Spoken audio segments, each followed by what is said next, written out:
the Bible. Is it hard to understand? When it comes to reading the Bible, the first thing that comes to mind is the fact that this is the Word of God. The seals have been broken, and the truth is here. And when we go throughout the scriptures, when we go throughout extra biblical records, we find that the language that God employed, that He used to create the heavens and the earth, was the Hebrew language. Christ said, I came for the lost sheep of the house of Israel. But yet no one, no religious leader, no religious church out there anywhere can now identify the 12 tribes of Israel. Can we? God is quite simple, but it seems as if man makes understanding him hard. What are those mysteries? The truth of your book and the truth will make you free. The Hebrew and Bible Academy, you're invited.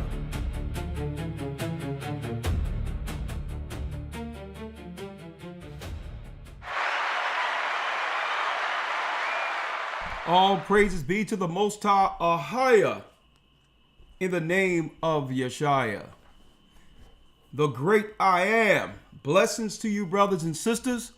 Let's go. Shalom. Welcome to Decoding the Times. Every Wednesday night. Let's get it.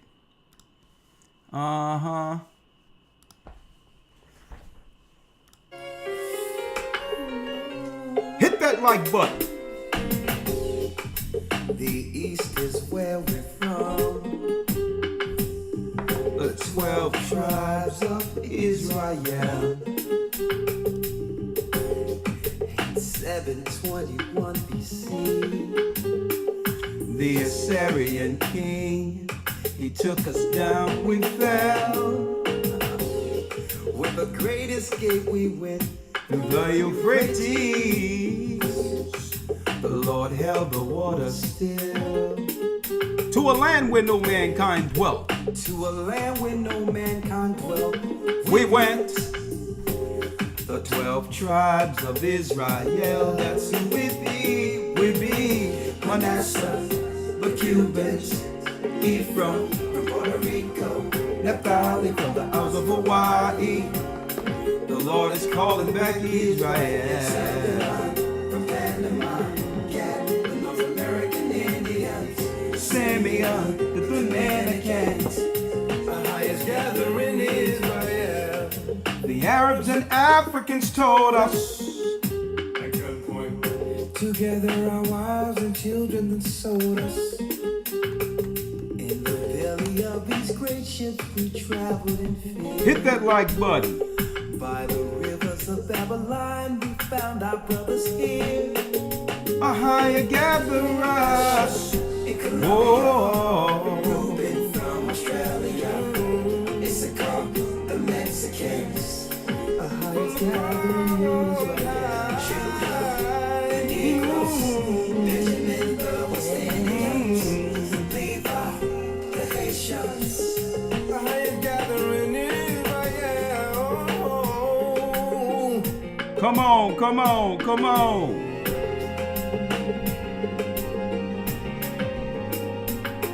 Blessings, blessings, blessings.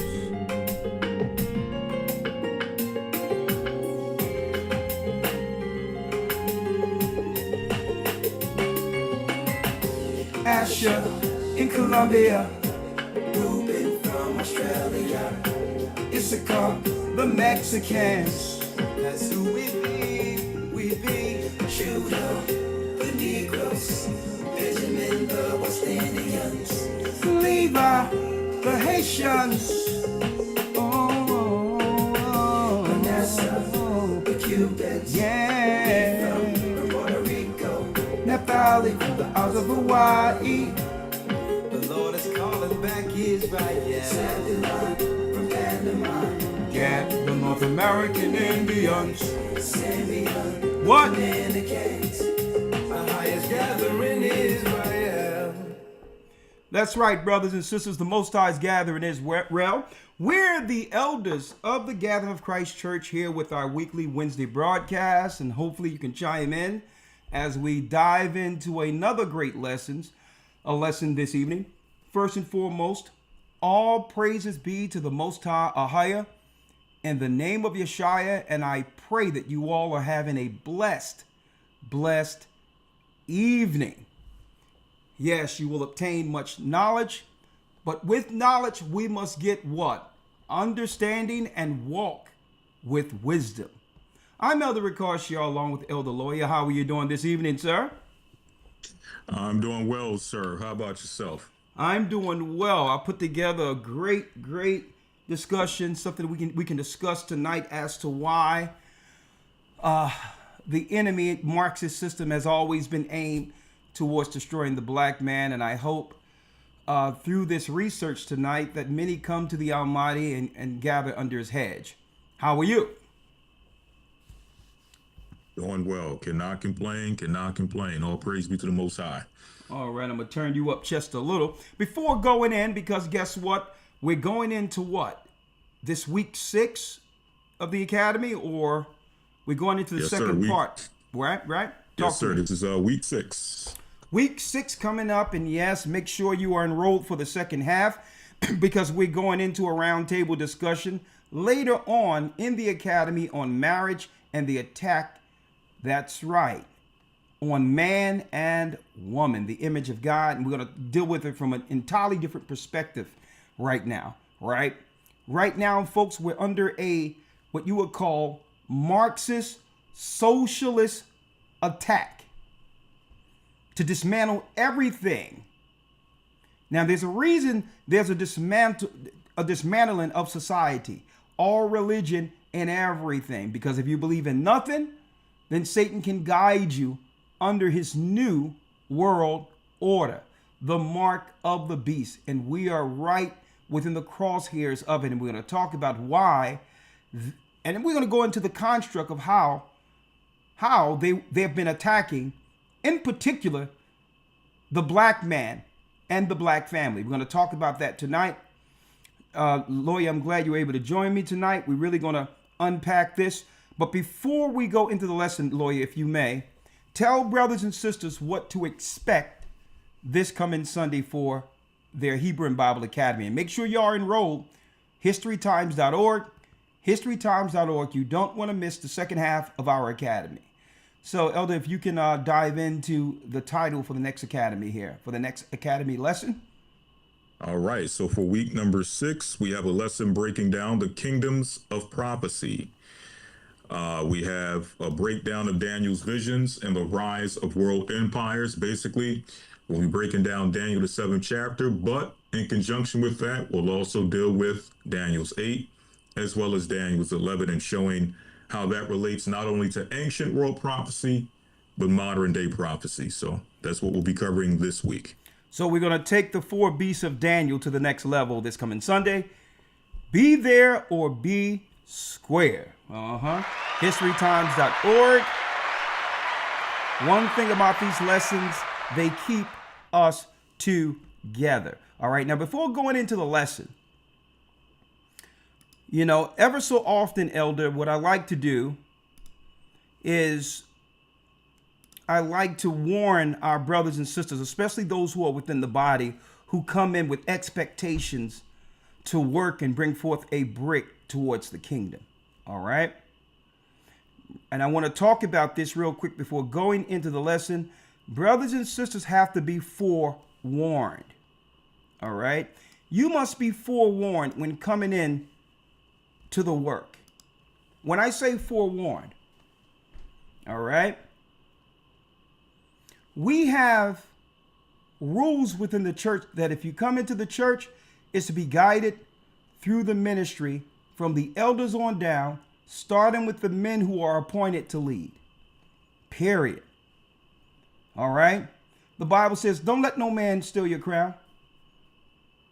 So we go into a trusted area and believing that we can trust everyone, even those who are amongst us. And I would never try to have people look over their shoulder and think that there's any evil intent amongst brothers or sisters. But here's the reality. We as elders are only a few men, and we have no control of who walk in the door with intentions outside of what's established through the ministry. What we expect that when you go into a church anywhere on the earth, that you'll have receive the same hospitality and guidance that you've come accustomed to understanding while what? While witnessing or viewing our lessons weekly. Okay? You're to be guided from us all the way. Okay? And the leaders are in position to do exactly that. Impeccable leaders who are in position. All praise be to the Most High. I can't say enough about the leadership that's in place, who have their hands to the plow and doing the best they can to help our people. That's number one. But number two, one cannot ignore the ambitions of people. We're coming into a time of austerity where people are panicking based on what's ever going on in the world, and they'll see people, even if it's not consciously, I don't want to blame people, as what? As a way to sustain themselves, okay, without going through the proper channels. All right. So if somebody come to you about anything they're going on with, you direct them to the leaders, because people are not supposed to put their burdens on the members of the church concerning what's going on with them personally, with anything. We have enough burdens ourselves. Okay. And that's what the leaders are in position for. So if somebody coming to you with a burden and trying to get you to give them this and do that, like, well, hold up. You got to talk to the guy up there. Okay. Don't come to us with that. Right. We have enough burdens to carry ourselves. And guess what? We are charitable. We care and all that, but don't allow yourself to be taken advantage of. Okay. We can't vouch for every person who walked through church doors. Okay. So protect yourselves. All right. That's number one. And I'm saying this from the pulpit, so that, right here, so that there's no gray areas. All right. For no reason can someone come inside a church where they were sent to be guided by the Almighty and set up some type of business in that area, in that church, to siphon people under themselves. Okay. That's heresy. People don't come to a church for that. They come to church to hear the word of the Most High in preparation for what's about to happen. So if somebody come peddling something to you or whatever the case is, let them know. Have you checked with the elders for this? Okay. Have you spoken with the leaders about this? All right. Because guess what? You see what's going on with the Somalians in America and all these. Nothing can stop them. These people can go into a church and start their scams there. Okay. And again, you come into the churches to learn. And immediately that fervent spirit to support and help can get exploited if you're not careful. And that'll be a stumbling block to you, because you'll say, well, hold up. Elder Ricochet was watching them online and he sent me to a place and this happened to me or that happened to me. Elder Ricochet and lawyers sent us there. So now it's my responsibility to let you know that no, if you see something going on that you know isn't from right here, you reach out and let us know. There's an email, gatheringas1@AOL.com, and we will straighten things out and make sure that you receive what you come in to work for, to build with what you've witnessed right here. Okay? All of you who work in this church is an extension of the work the Most High started in this ministry. And we don't want you to get discouraged by other people who come in to do their own thing. Okay, y'all understand? All right, let's go. All right. Thank you, Keith. I appreciate it. Maria. Thank you, Maria. I'm gonna send you an I Am Royal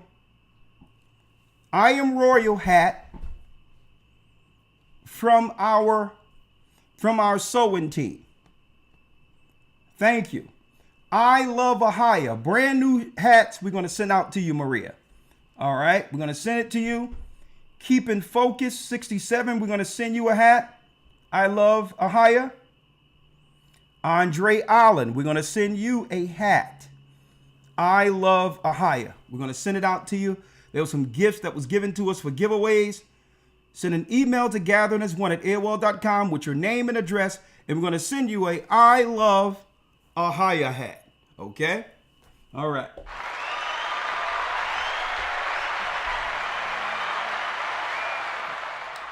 Another thing. The Bible says, call no man rabbi or master. And I'm making this clear because sometimes people come through here, our work in the Almighty, and they'll do, listen, brothers and sisters, I don't care if you're learning martial arts or anything. You ain't supposed to call no man master. There's only one master, and that's our Father in heaven. Okay, let me make it clear. We ain't supposed to be setting up some stuff, having people in a dojo calling people master. We ain't into that. No, listen, I make it clear when I'm amongst brothers. Yeah. Hey, no. I'm a brother just like you. I'm no master, I'm no nothing. I'm not a rabbi. Of course, the elder is a title for the church. But at the end of the day, I'm just a brother. Okay, so we're not going to have that thing where people are running around making underlings of other people, having them call them master and all this other stuff. No. Okay? Let me put that out there. Now, another thing, and of course, the reins are going to be loosened this year because this Passover, I'm going to make an announcement on where it'll be. It's very soon. I think y'all going to appreciate the location. All right. Well, this year, Elder Lawyer, at the mass baptism, the leaders all spoke and we all talked. And we're going to do something a little different this Passover. This Passover, we lightening up things a little bit, with security and everything else. Lightening things up. And it's going to be the leaders of all the churches who will be there in the morning greeting the whole congregation of people into the center. The Bible says the greatest amongst you shall be your servant. Well, what you can look forward to is we're going to be there in the front. As the people enter, before you come in, all the leaders of the church, according to the deacons, captains, as well as elders, will all be there who are in position and invite and also roll out the white carpet for all those who will be walking into the next Passover. And that's man, woman, and child. The Most High have done what he needed to do amongst the body where the people here. We have trusted leadership who's in it to the end. And guess what? It's a blessing to have these men amongst us as we're about to go through the toughest time since man lived on earth, which is the final tribulation of earth before Christ's return.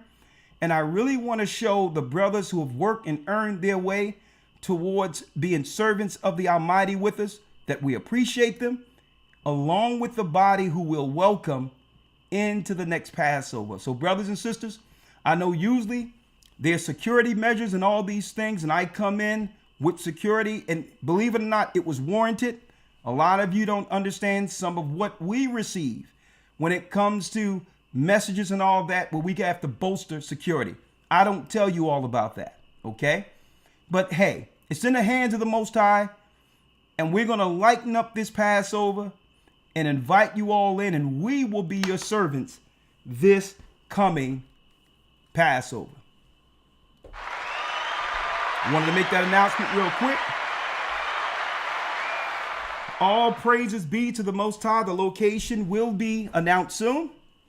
And last but not least, Elder, you know what's coming up. That's right. The Feast of Tabernacles, starting September 12th sundown, will be out on the land. We'll be out there, campgrounds all around the earth, celebrating the Feast of Tabernacles. Where the earth is a tent, people are going to have their RVs, they're going to have their tents, their makeshift, and we're going to be all out there for a week, camping and celebrating the Feast of Booths according to the Word of God. Okay? And through this, I pray that this tabernacle bring all families together. We'll have events during the week, right? We're gonna pray every night. We're gonna sit down with the leaders for at least 30 minutes to an hour every day, just to catch up on things. And it's going to be a beautiful, beautiful week of tabernacles. That's right, where the earth is the tent and the Most High is looking down on his chosen. At the Feast of Tabernacles, September 12th, be there, be there, be there. And I will be making more announcements before that time. So, Elder, let's jump right in now. Boy, the children are excited about Tabernacle 2026. But I'm going to tell you, parents, we have to keep our eyes on those teenagers now. I'll tell you all that. Keep these teenagers. Hey, we're going to have chaperones and everything. We're going to be, listen, we don't want to hear about no shenanigans now. All right. It's going to be a blessed, holy week for Tabernacle. All right. Now, Elder, let's jump right into the broadcast. Here it is at 7:20 Eastern. Yes, sir. Right. Let's talk about it. The historical plans to destroy the black man. Folks, they've been using false archaeology. We're going to go into this tonight. And they've been using false history. And what they've used since the inception of this country is a satanic science called eugenics, aimed towards destroying the black gene of the tribe of Judah. And if you don't understand it, you will understand everything tonight concerning why and now what to do. Okay? You will understand why they set up what they call a democratic socialist party of Marxists to finish what Esau set up when this country, the United States, was established. The Gentiles are only the buffer to be utilized, that's right, as tools to destroy us. Okay? And we're going to talk about that. And this was prophesied. But at the end of it, they lose and we win. You'll also understand today why the children of Israel and the black man in particular, Judah, is so important. Hit that like button, right? Now, before going into this,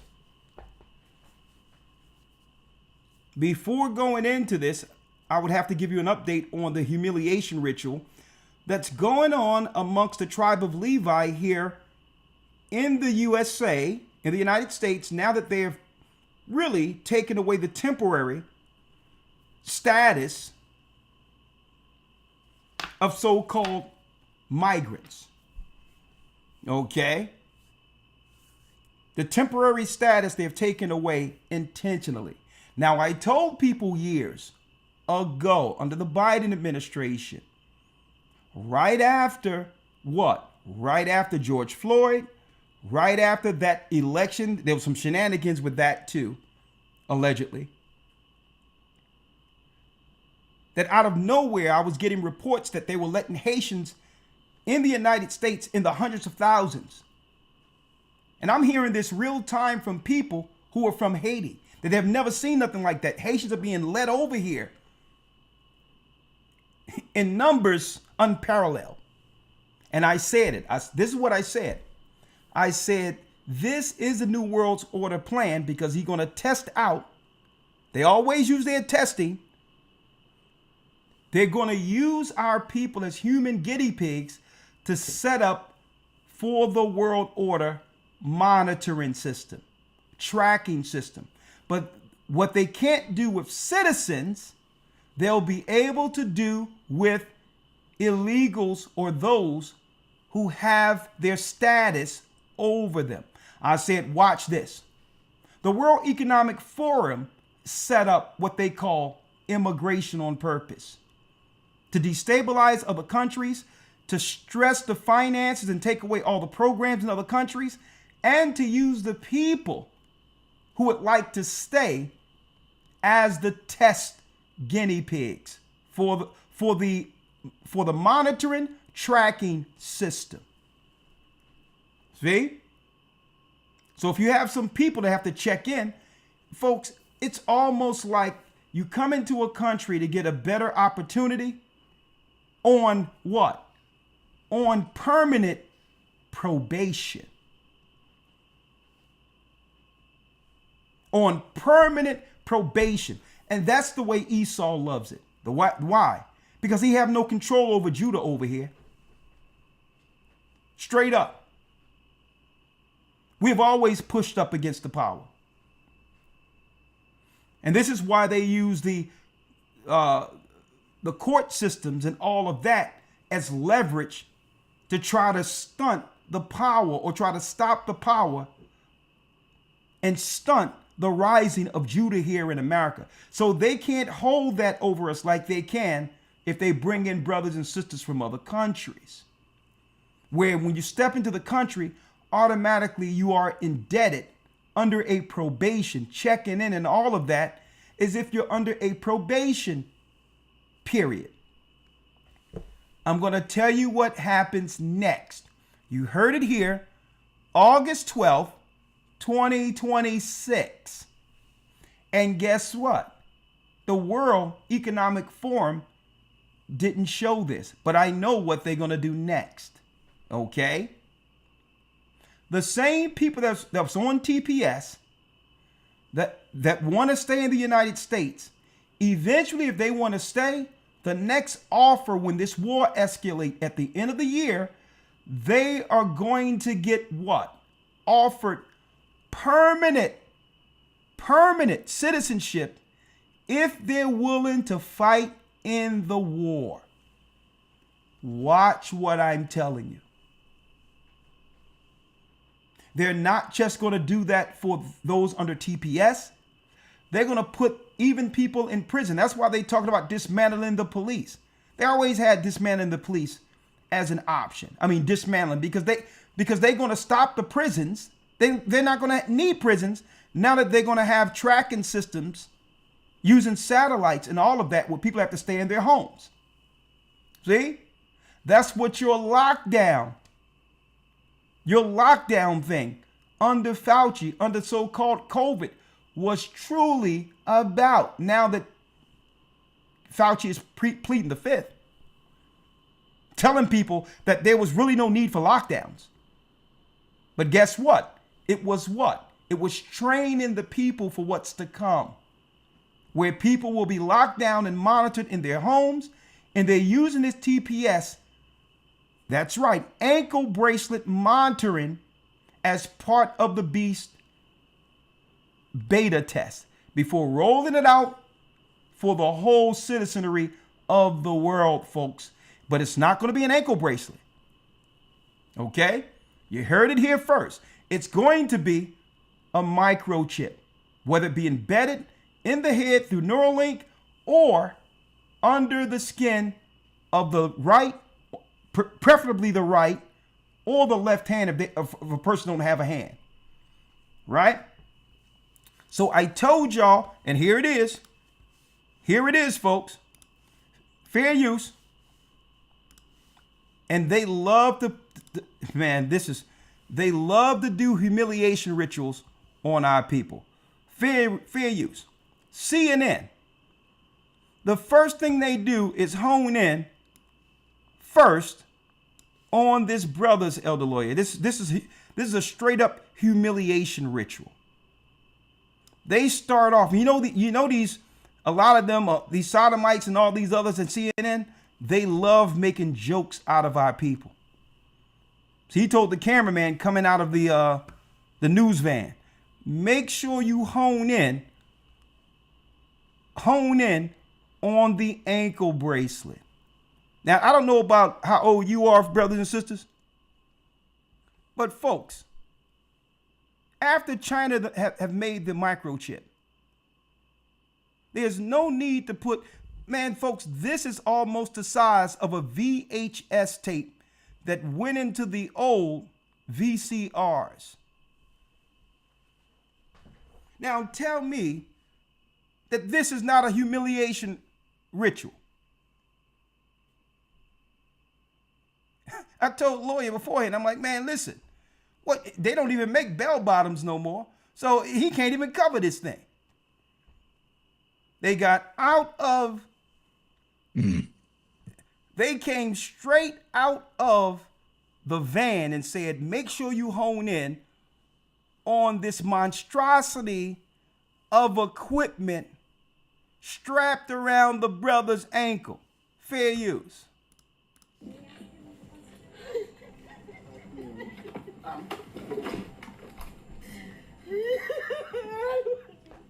Monsanto Mole, an immigrant from Haiti, collapsed to the ground in tears after leaving with an ankle monitor from an ICE check-in on Sunday. This comes after the Supreme Court cleared the way, and a federal judge earlier this month allowed the Trump administration to end temporary protection for hundreds of thousands of Haitians. Mole has lived in the U.S. since 2023 and explains why he fled Haiti through an interpreter. So the reason why I fled the country is just because I was not feeling safe, because I've been even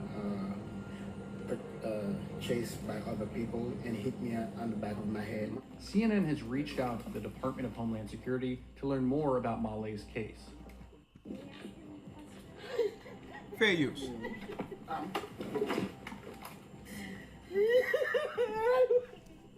Monsanto Mole. Brothers and sisters, they love the humiliation ritual. Now, don't let them try to put this on Trump, folks. Okay? This is not, either side is doing this, okay? Now, if anything, Levi, Benjamin, and all of that, when you come over to the United States, you have to lean on Judah so that Judah can give you the insight of the Edomite that's ruling America. They use the same playbook over and over and over again. What's the playbook? It's the same playbook that happened when we came from the South, even though our family was living in the South, but we came up north to work and would visit back and forth down south. When we came from down south, folks, and I go back to what?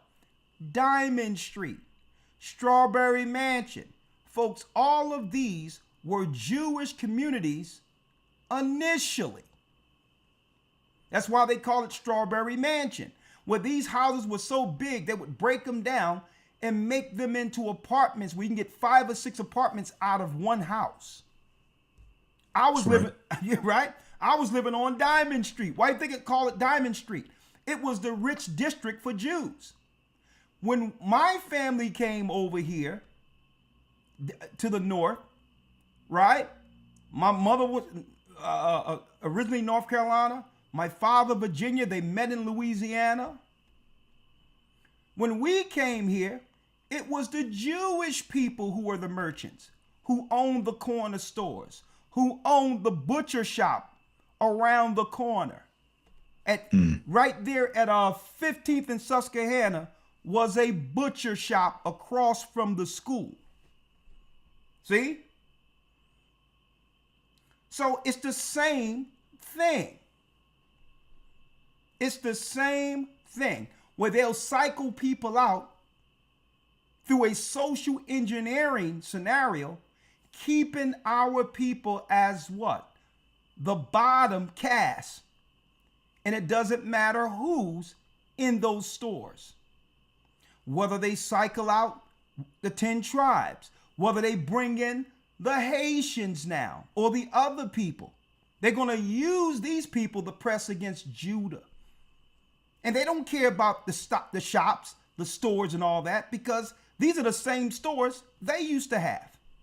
It goes back to the bank anyway, and then the bank will give it to the next people who's willing to come in to usurp Judah.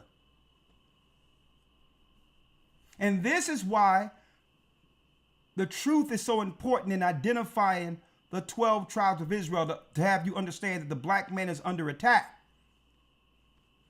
Because they're seeking to divide us. They'll bring people over and say, you know, that we don't work and all that. That's a lie. That's a bold-faced lie. Let me make it clear. That's a lie claiming we don't work. But you're going to pay us what you're supposed to pay us.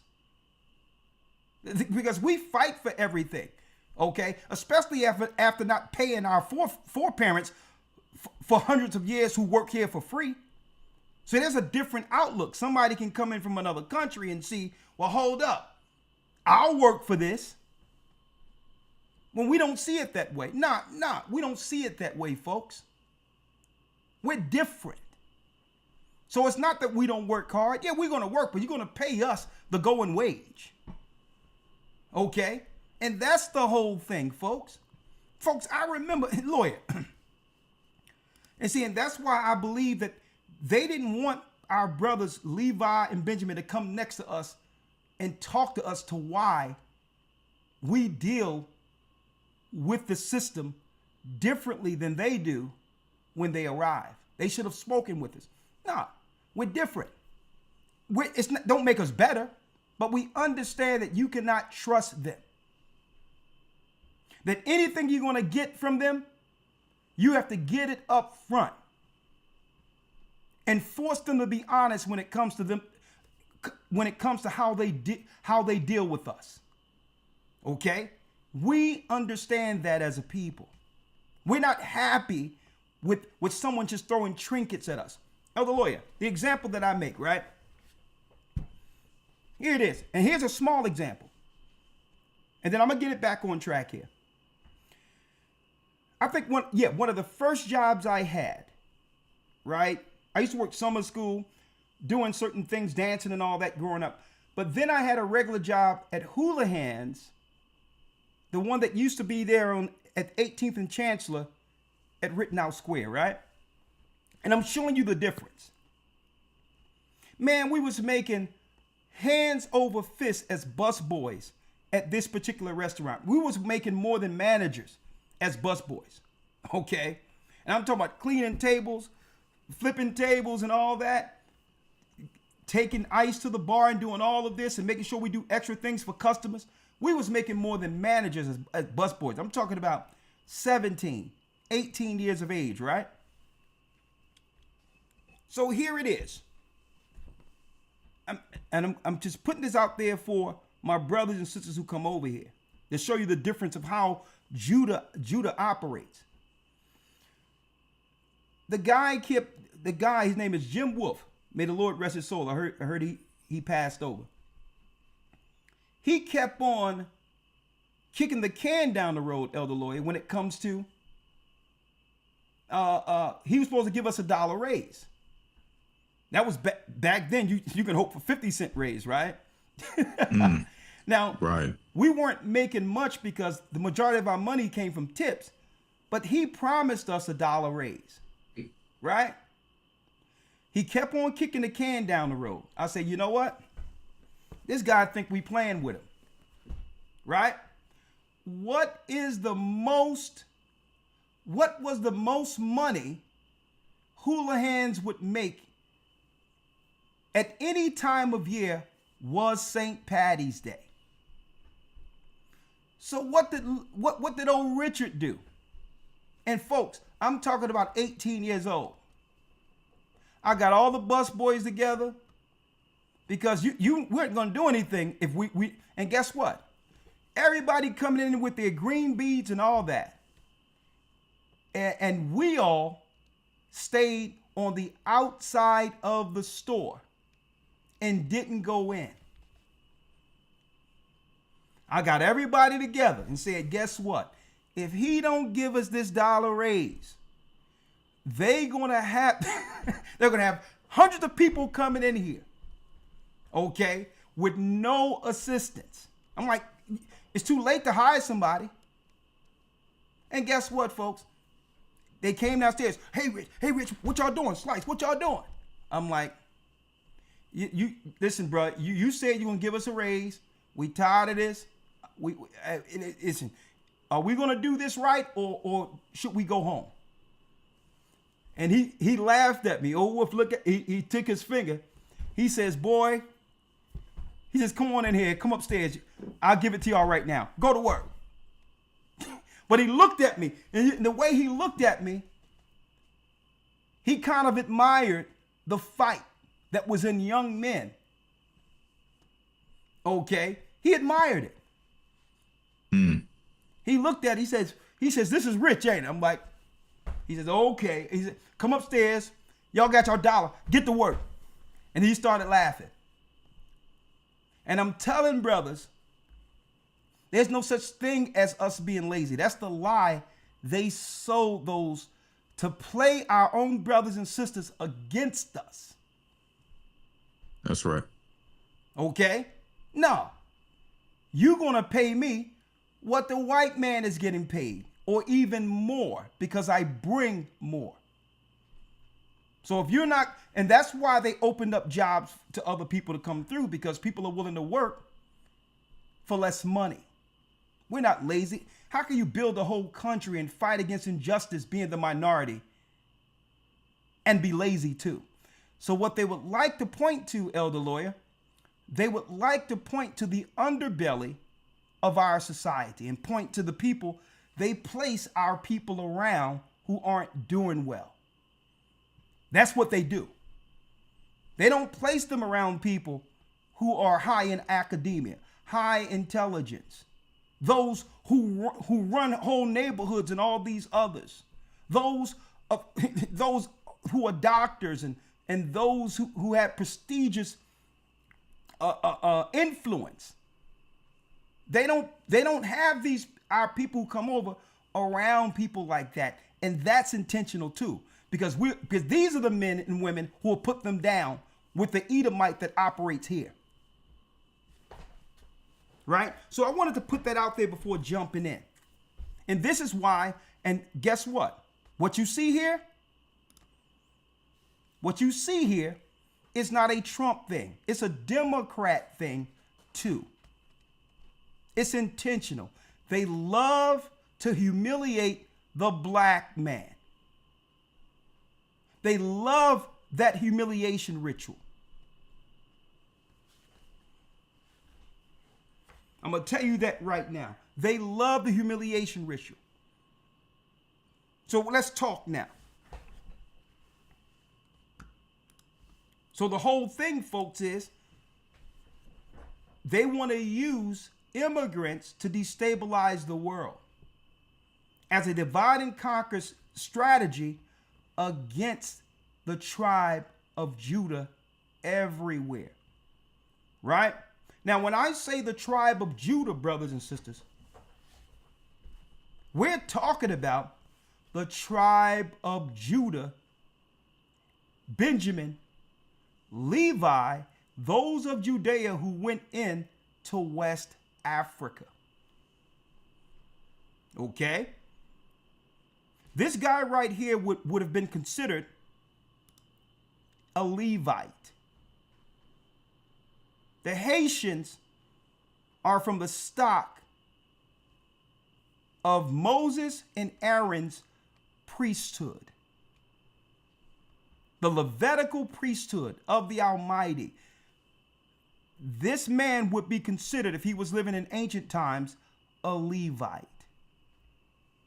And never go with their garbage DNA circular confusion when it comes to genetic testing.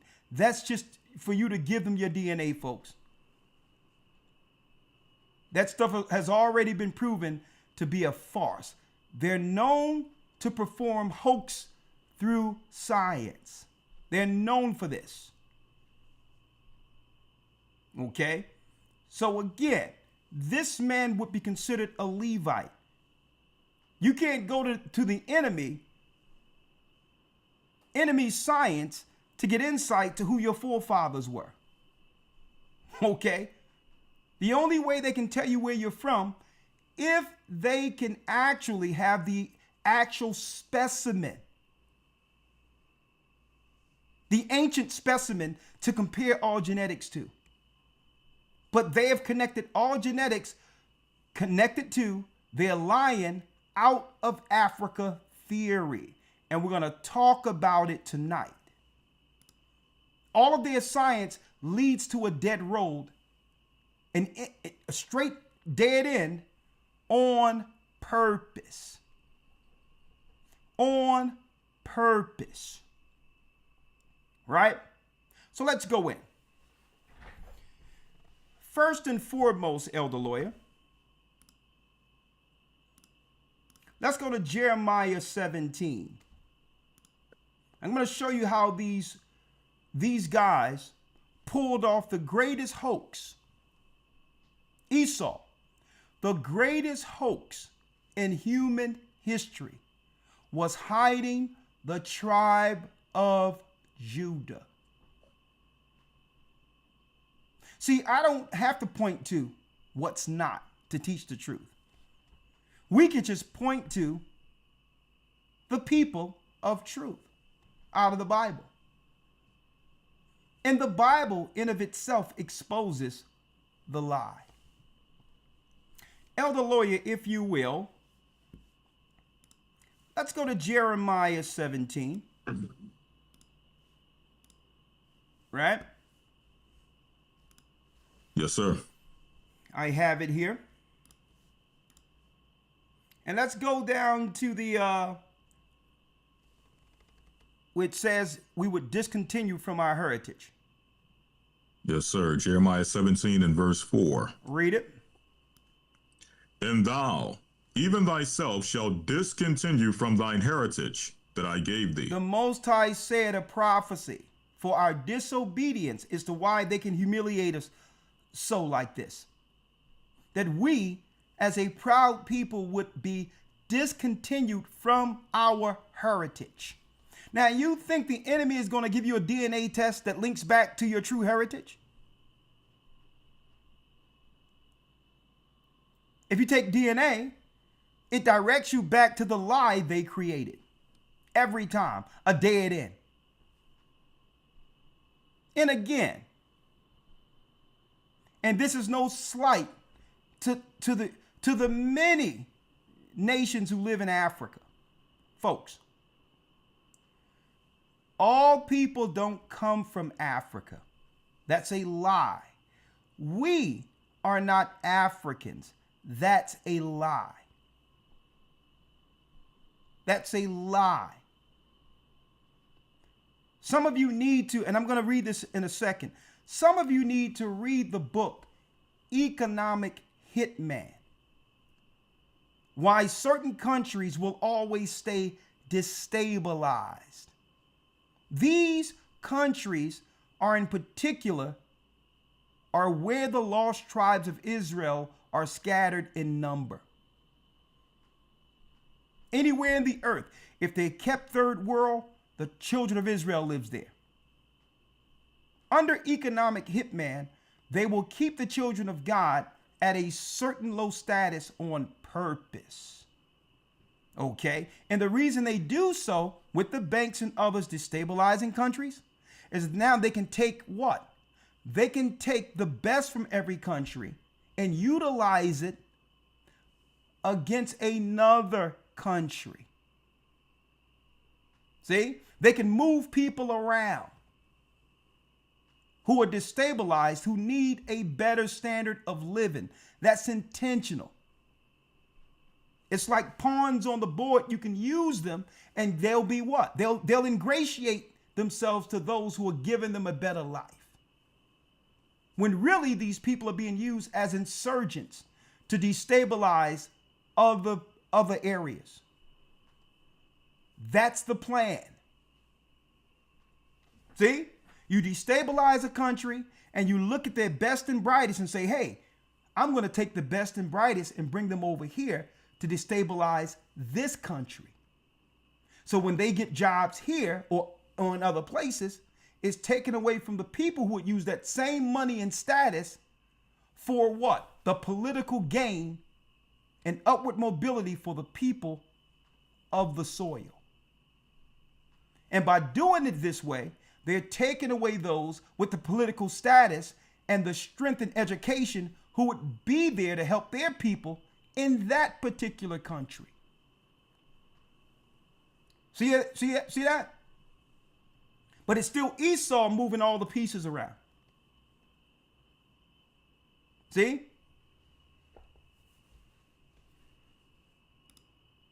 So they use America as a form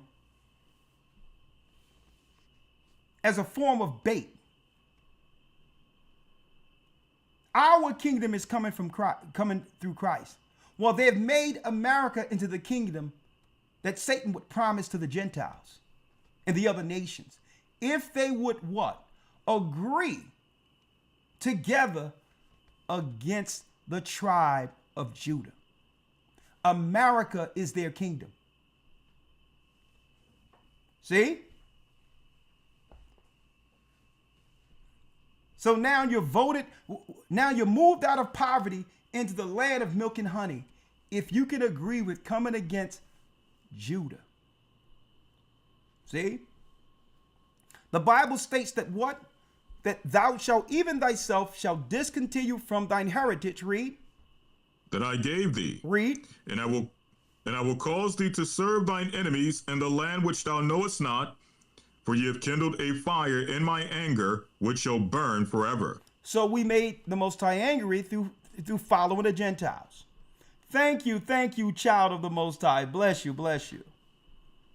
So we would discontinue from our heritage. Folks, how many of you think that the system and the people who received the whole earth due to our downfall, how can you send in DNA to them and believe they're gonna spit the truth back to you?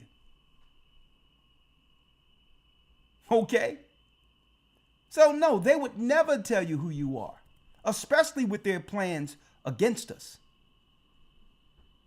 And we're going to talk about those plans, and you'll never see the healthcare system and the social construct system the same ever again after this particular broadcast. Okay? Discontinue from their heritage. What is our heritage? Well, according to Deuteronomy 28, we were scattered throughout the four corners of the earth, and we would serve the other nations and go in to America by the means of ships. We would be moved west. Folks, we were here before the Mayflower, under the 10 tribes who came over according to 2nd Esdras 13th chapter and came over the waters. The 10 tribes were already here. We come here. And don't forget, even before the slave ships, we were coming back and forth interacting with the 10 tribes over here. So let me slow walk this for you. Let me slow walk this for you.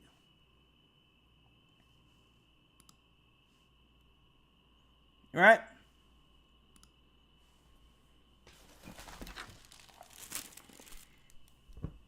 The Lost Tribes in the Promised Lands by Ronald Sanders. A white man.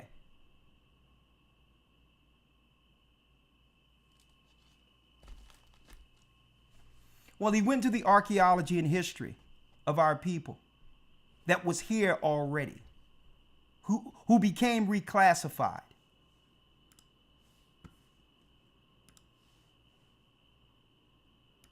There's another pastor by the name of Ethan Smith who also went back to England and Europe and told them, hey, those Indians over there, they're black. Okay? They're not savages. We have proof that they are they have Phoenician Hebrew carvings in their caves. These people are the lost tribes. Ethan Smith, a white pastor and historian, look him up. Folks, when I grew up, Elder Lawyer, I think I'm showing my age. Folks, do y'all know that the original Lone Ranger in Tonto, that Tonto was black? The Gadites were all black.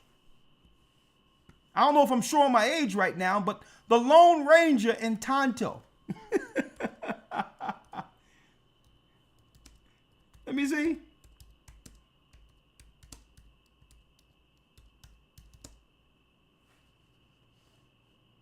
Let me see. Here it is.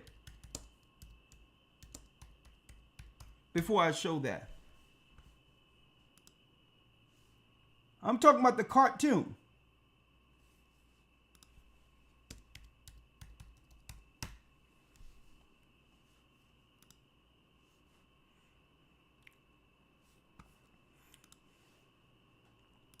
Right?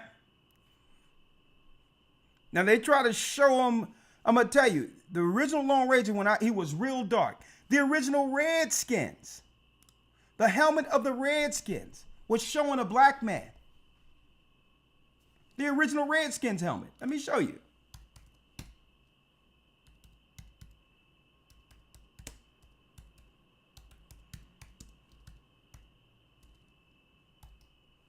Let me show y'all here.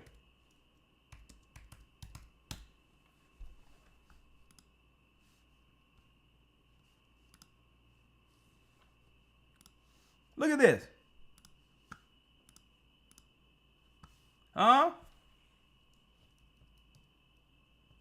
Look at that. Folks, they didn't take the Redskins logo off of the helmet for some type of stance against racism, folks. Okay? Ethan Smith, they all came back and said that the tribes over here in America are black people. Okay? And then we joined later in the slave trade. Later. So they didn't take the logo off of the helmets due to some respect to the North American Indians, because the people you see as North American Indians today that's over all these reservations and all that, these people aren't the original people. They reclassified our people and threw the Gadites amongst the Negroids. That's where you get the Seminoles from, who never signed a peace treaty and fought against the injustice of America, folks. So the Bible says we would discontinue from our heritage. Our heritage are the fact that we are from the lost tribes of Israel. Now let me go back to the book. I superimposed the pages so y'all can read it. And folks, a lot of these records were being taken back to Spain and all of that. In September 1644, a Portuguese Marino named Antonio de Montezinos arrived in Amsterdam after having lived for some years in South America, and proceeded to tell the leaders of the recently established Jewish community there's a story that caused them to think of him as a latter-day Eldad the Danite. Well, 2.5 years before he told them, while traveling in the wild mountains of Quito, he had heard some of his Indian guides remark that the natives of that country deserved all the suffering they had undergone at the hand of the Spaniards. When he asked to explain why, They thought such a thing that they had replied mysteriously that it was because we so badly treated a holy people. We so badly treated a holy people. They knew back then, folks. The greatest in the world. Nothing more had been offered by them on this point. But later in the same conversation, Francisco, one of the Indian guides, had declared that his countrymen would be avenged upon the Spaniards in time anyway, that our God will judge them by means of a people now hidden. The two references apparently were the same people, but Montesinos, not seeing their full meaning in that moment, he put the whole matter out of mind for the time being. Upon his return to Cartagena, the Judaizing Montesinos had found himself accused by the Inquisition and put in prison. Praying for salvation in his cell one day, he was reciting what was by then a standard formula, next page, among new Moranos. Blessed be the name of the Lord, who has not made an idolater, a barbarian, a Negro, an Indian. When suddenly be stopped, those Indians, he told himself, they are Hebrews. He says he told himself they are Hebrews. Pondering this thought incredulously and yet with growing conviction, he resolved that if he ever was released, he would seek out the Indian Francisco and try to learn the truth. Montesinos' story, unclear to the circumstances of incarceration, is equally unclear as to those of his release. But released he was, and he immediately went to Francisco, revealing himself as a Jew. Montesinos proclaimed his conviction that Francisco's hidden people were of the same race as he. Would Francisco lead him to them? The two men soon back in the rugged mountains in which Francisco had made his initial revelation, marching relentlessly for a week before they finally came to a halt. It was Saturday. Montesinos makes a point of telling us, and they had come to a river larger than the Duero, and there echoes of the Sabaton in all of this. In all of this, here, Francisco announced, is where your brothers will be seen. Waving a banner high in the air, the Indian guide soon was greeted by a puff of smoke far beyond the other bank of the river. In response to his signal, the two men waited. Eventually, a canoe appeared bearing 3 men and a woman, all of them Indians, to place where Francisco and Montesinos were standing at the water's edge. The woman got off and spoke to Francisco in an Indian tongue that Montesinos could not understand, although he could perceive that it was being identified in the conversation. She then turned to her male companions to explain the situation. Upon hearing her words, they rose, went over to Montesinos, and to his utter astonishment said, Shema Yasha Allah Adonai Allahanu Adonai Akkad. Hear, O Israel, the Lord our God, the Lord is one. They had recited in Hebrew the fundamental credo of Judaism. A brief conversation then ensued in their common ancestral tongue. According to Montesinos, whose fluency in it is almost perplexing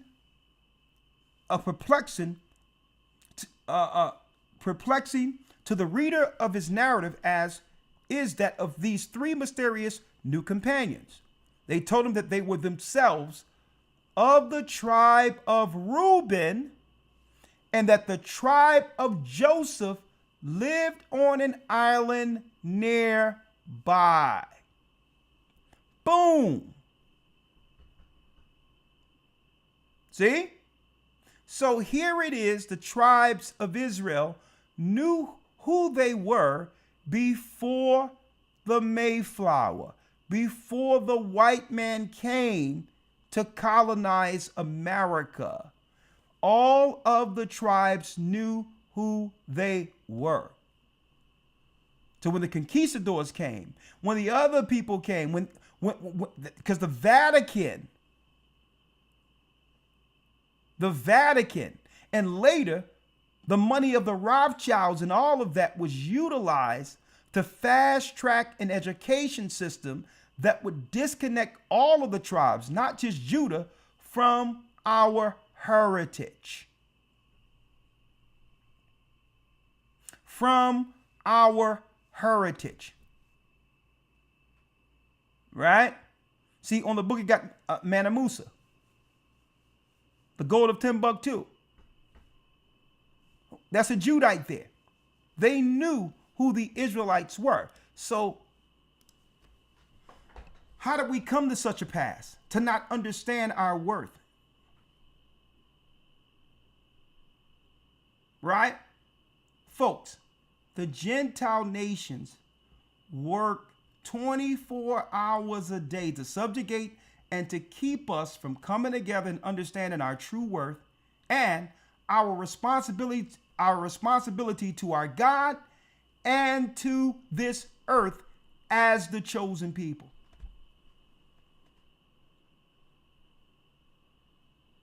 As the chosen people. So we're going to talk real quick. How did we come to such a pass? Well, they would kill off all those who knew and re-educate the children. And then they would use faulty science. Now, the faulty science was a lie, not just a lie on us, because eventually they knew that we would wake up. They knew that we would find our God eventually. Folks, the lies they set up, believe it or not, initially were to indoctrinate the whites who were coming over, that would be utilized to subjugate and to keep us under subjection. Okay? They would re-educate the whites who were coming over from Europe under the science, the faulty science they created. That would what? Automatically, it would bring the whites into a mind not to have a conscience towards us as people.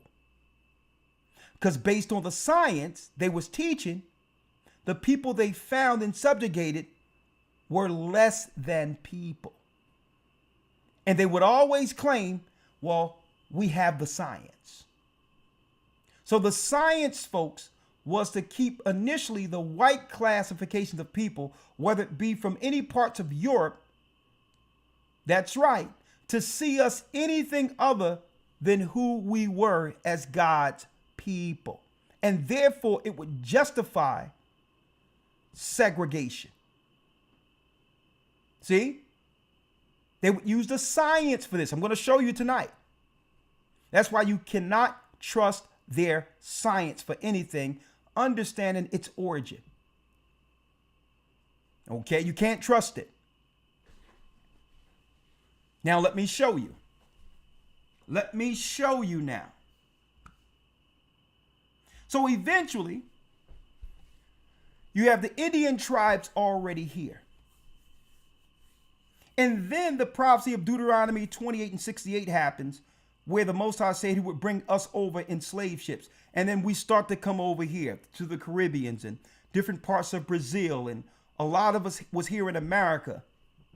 A few ships came here to America, where Judah would come here and one day rise and be that voice that would begin the awakening of God's people throughout the earth, that happened predominantly within the 50s and the 60s, where Judah began to what? Stand up for civil rights and injustice throughout the earth, becoming the moral compass. So the awakening, folks, started back at the 60s. Really, the time we're living in right now, a lot of us fell back asleep.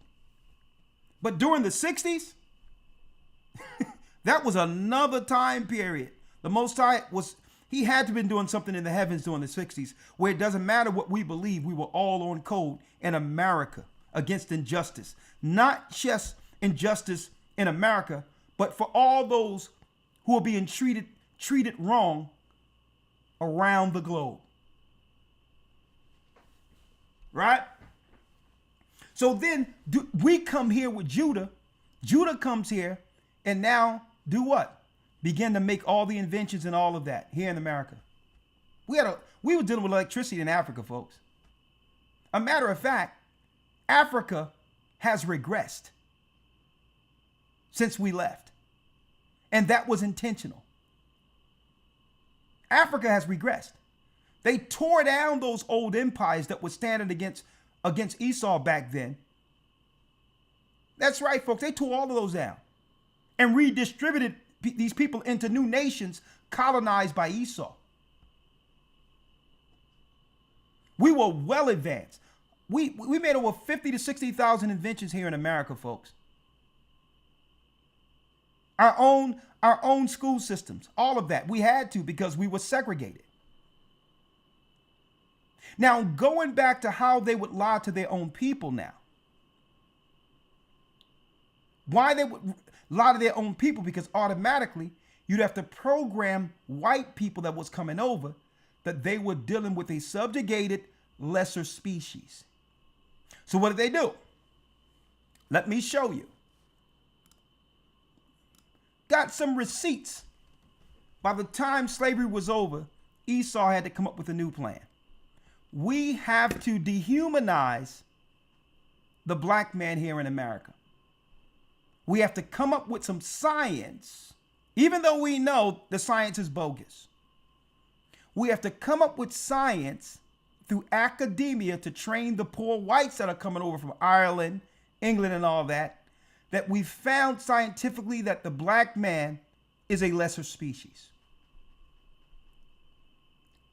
So if you program that into whites who come over, automatically, even though they're poorer than us, they came over from England and others, they were poorer than the black people who owned land here in the 1900s, folks. Okay? We talking about sharecroppers, people with land and all that after slavery. So you would come over here, a poor white man, and automatically think in your mind that what? That you were above the blacks that are here, based on the science. See that? Based on the science. So what do we have here? We have a document. Elder Lawyer, I'm going to send you the document so I don't lose my voice tonight. All right. Yes, sir. Yes, indeed. All right. Thank you. I'm going to send it to you. I sent it, yeah, right there. So they would have to shape the future of how the black man would be viewed for those who are coming up in the 20th century. Because we had the moral high ground after getting subjugated in captivity. We were rising as a people here in America. We had our own churches. We had our own towns. We had our own universities. So we were catching up. And eventually we would have been doing world trade and all that, folks. We had our own banks. We were circulating money amongst ourselves. See? And we had all the entertainment, ingenuity. China wasn't making nothing for us.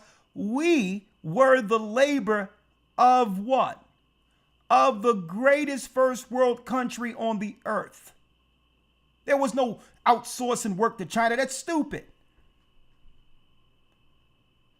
Why outsource and have to pay higher for it to be shipped back to you?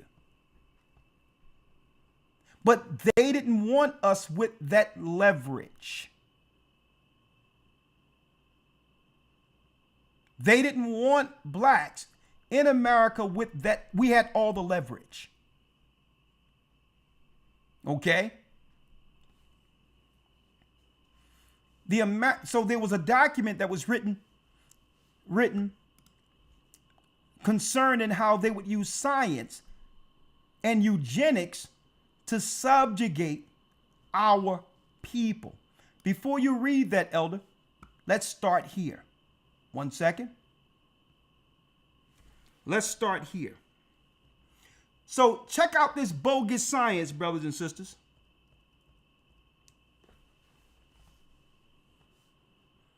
Check out the bogus science. So they came up, notice the same time period, the late 19th, early 20th century, where they started coming up with these bogus theories that men came from apes. Now they knew this was bogus. It was called the Piltman Man. It was a famous scientific hoax, the missing link. In 1912, amateur archaeologist Charles Dawson claimed he found fossil fragments in a gravel pit in Piltdown, England. The bones consisting of a human skull and orangutan jaw with filed teeth were falsely presented as the missing link between apes and humans. So they came up with a scientific hoax, put it into what? Journals and all of this amongst academia, and they was teaching this in college. And a lot of people want to ask, well, what does this have to do with us? Well, they were coming up with a theory that black people are from apes or at a lower stage of the evolution, which justify whites to treat us as subhuman. So this is the programming that's being given to poor whites coming into America. And we're minding our business. We're going to church. We're doing the things that we do. We're serving our God. We're not Muslims. We're nothing. We're all Christians here just serving our God. And you have Esau cooking up a conspiracy that would have people who come over to the United States hate the people who aren't bothering anyone.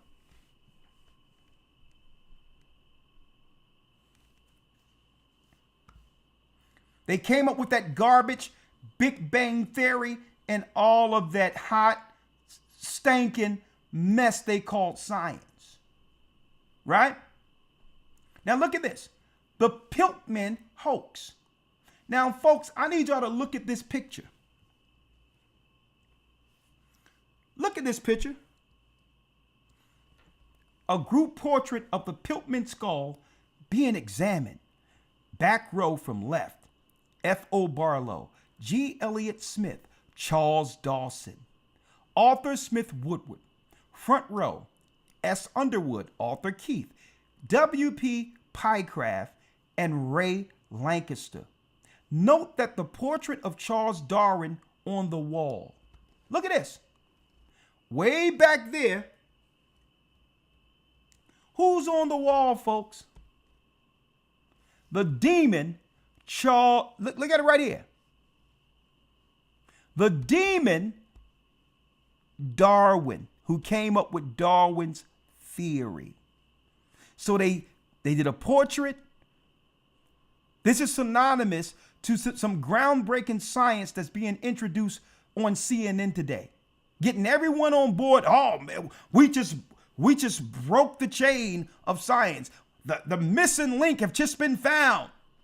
There's proof that evolution existed, and then it came out, folks, that it was a lie. And folks, you know they never apologize for the lie. And they don't have to. The lie is just to trick people in the moment. The same they did a few years ago in the moment with using media. So now all the universities are on board and all of this. And guess what? Well, if this is true, then we must now examine the medical apparatus. Because if there's apes, there's animals, then guess what?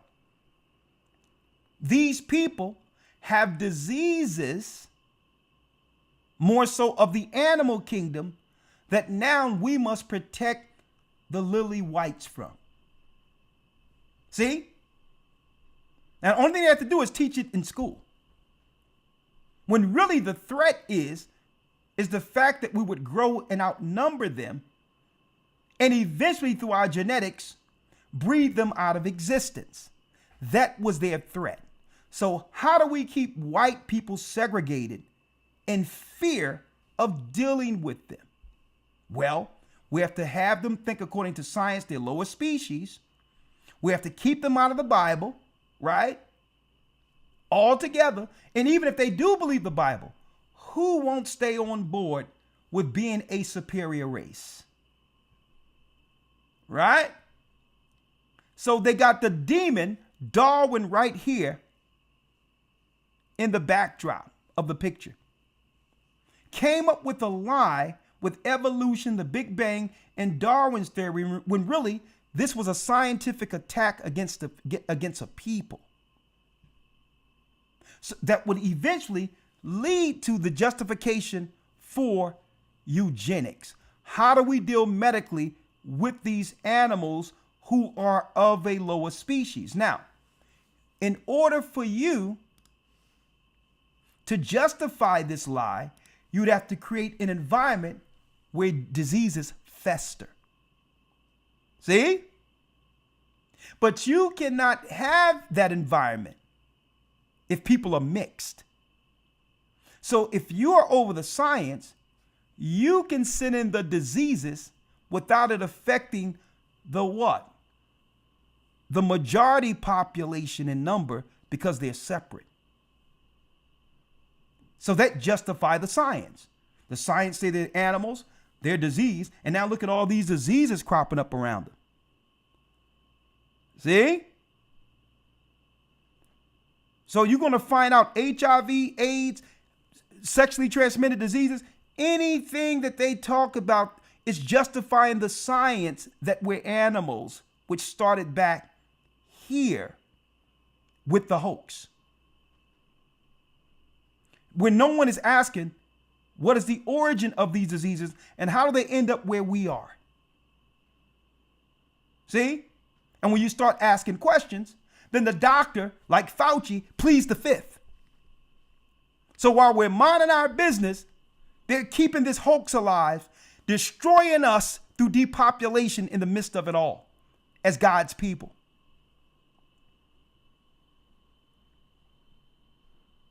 So what I thought was, let me go backward to show you how these guys think so that you can't think it's a conspiracy. They're in fear of the tribe of Judah because they understand its prophecy. And above all, our Christ came from Judah. So they have to use science, magic, sorcery, and deceive the people into their science. So, Elder Lawyer, now you can read the letter. Let me pull it up for them. So there was a letter written in the 1900s now that we were doing our own thing, and they can no longer subjugate us through slavery now. So they had to do what? They had to come up with a new way of dealing with us through the healthcare system. There was a document, The American Negro. Let me get it. There's a document, The American Negro, his past and future. His past and future, right? Elder Lawyer, you can start at the top, if you will. Yes, sir. Right under context. Under context. Yes, sir. In this transcript of a speech given by Paul Brandon Behringer in 1900 at a meeting of the Tri-State Medical Society in Charleston, South Carolina, he makes his pseudoscientific and ahistorical argument that race is the biological basis for the social and intellectual inferiority of black people. Look at that. So he's making a case. And this is where you get the same lie that we hear today, that it's been studied that black people inherently have low IQs. Yeah, if you aim thimerosal and liquid metals as a neurotoxin into the bloodstream of people, and being that people are segregated, who knows whether or not your children is getting the same thing our children are getting? Huh? Or maybe because Judah bloodline has gone so far beyond the black line that when we see autism and other these things pop up in white people, there's a great chance that it's still targeting that same black gene amongst other races of people if they mixed with us at any time in times past. Could these things be bioweapons targeted against a specific gene? Well, I'm going to leave that out there as we go through this, because back in the 1900s, we weren't bothering anyone. And here it is. They are talking about us being inferior.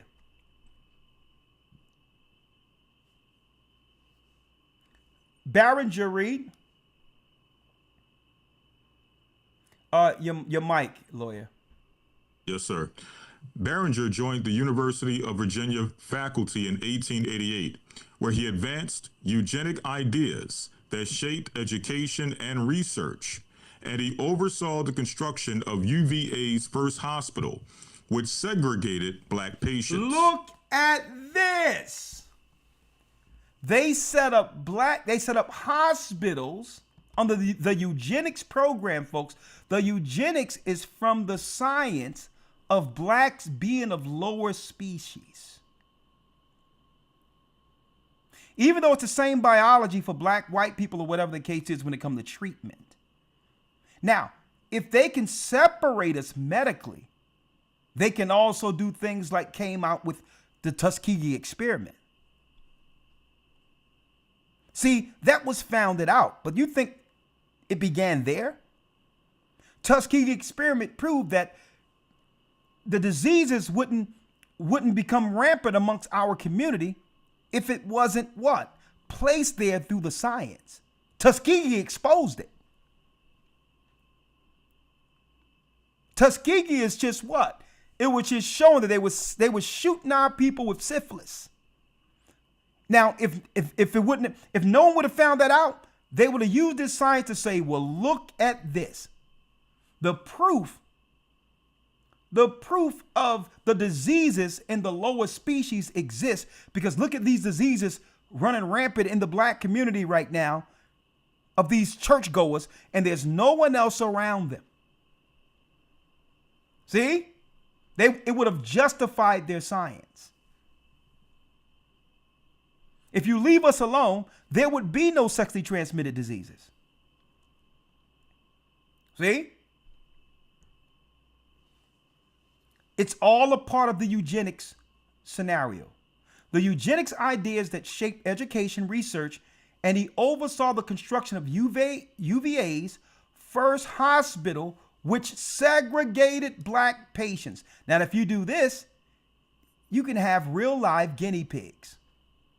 For any research, unbeknownst to a patient, somebody can come in and do something because they need a study done. See how it works? And then if something happened to you, they'll look at you and say, it could be a rare genetic disorder. Watch when they say that. Okay? Okay, can you tell me the entry point of this rare genetic disorder? See? It's ambiguous, but it all goes back to what? It goes back to eugenics, the 1900s, and fear of what's going to happen, what would have happened once our people were freed from slavery, and now we had the autonomy to grow together as a people, unassailed with any outsiders that could influence or stop our progression. See? So they went to the science point. So they can destroy us silently without anyone knowing under the what? Under the campaign of science and eugenics. Now let's listen to the letter, Elder. The letter he wrote. Read it all the way through. Yes, sir. The American Negro, his past and future. Mr. President and gentlemen of the Tri-State Medical Association. In the early part of this century, when the cholera appeared in Edinburgh, the good people of that city wrote an alarm to the Prime Minister, Lord Palmerston, an Edinburgh man, asking that he appoint a day of national fasting and prayer. To this, the Premier replied, saying, "The master of this universe has appointed certain laws of nature for this planet on which we live, and the will or woe of mankind depends upon the proper observance of these laws." To the people of the South, alarmed by the rapid increase of the Negro and his relatively greater increase in crime, I recommended these words. The will or woe of this people depends largely upon the promptitude with which they turn their faces from looking after external sources of help and apply themselves to the problem at hand. Now, let me pause right here. So that's another trope that's out there that they had even back then in the 1900s. Lying and claiming that we were the people committing crime. We were segregated, folks. We were church-going people. And even back then, there was a line between those who would operate in criminality and those who were going to church, and we wouldn't cross those lines. A matter of fact, the criminals encouraged and or protect the good people who was going to church. Okay, they weren't coming against the churchgoers. So that's another lie and trope they were writing back to the president and all of that back then. We weren't committing no crimes. And I'm going to tell you, since the law have begun to be taught amongst Hebrews in America, crime is going down. To a point here in America now presently, they had to import Somalians and all of that and people over from other countries to commit crime here, to justify this same trope.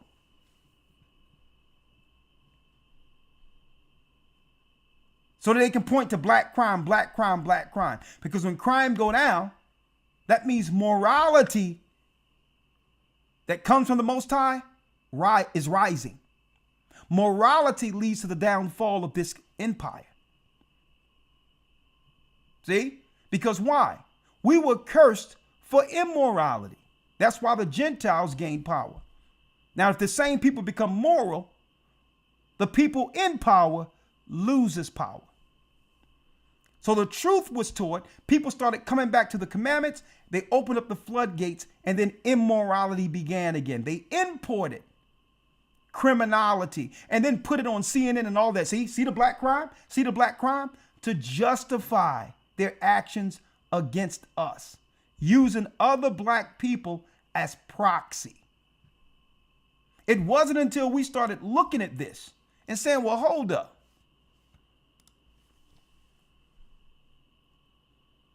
Who's committing these crimes? Because it doesn't matter if you import them. When we look at the roles here and the criminality, it just says black people. So automatically we become criminals by default, even if they import the people in next to us. And think about this. We're talking about people who bring drugs over, people who bring cocaine over and all this other stuff over. And if they get busted here after bringing it over here, it's black crime. So when our people began to follow the law, guess what? They will import black people so that by default, we're still tied to criminality to justify the trope we're seeing in this particular letter. And we're talking about it's 2026 and they're still continuing the trope that they were dealing with since 1900s, the early 1900s.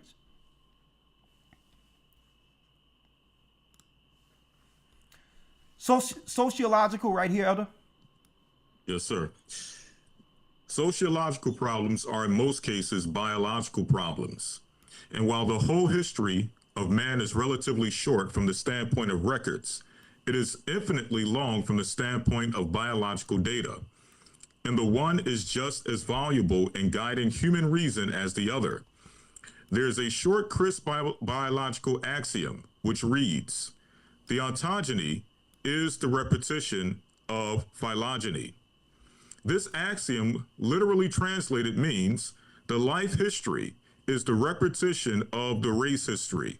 Freely interpreted, it means that the life history is the repetition of any individual of any type. Hold on. Let me see. Where are you at? I'll start from where it says this axiom. No, go to any type. I see, but I wonder why I'm doing it here, but it's not showing there. Hold on. Let me see. Yeah, now I see it. Yeah, unless modified, right there. All right. Where it says this axiom right there. Yes, sir. This axiom, literally translated, means the life history is the repetition of the race history. Freely interpreted, it means that the life history is the repetition of any individual of any type, unless modified by forces of any exceptional character, will tend to conform to the lines of ancestral traits. This, you will observe, is but the expression of the conservative forces in nature, as opposed to the modifying influences of environment. In other words, it is a terse expression of the existence of the force we call heredity in life. Heredity in life. So these are the constants that our society must engineer from one generation to the next, so that anyone who come over would deem Judah what? Less than human. The bottom.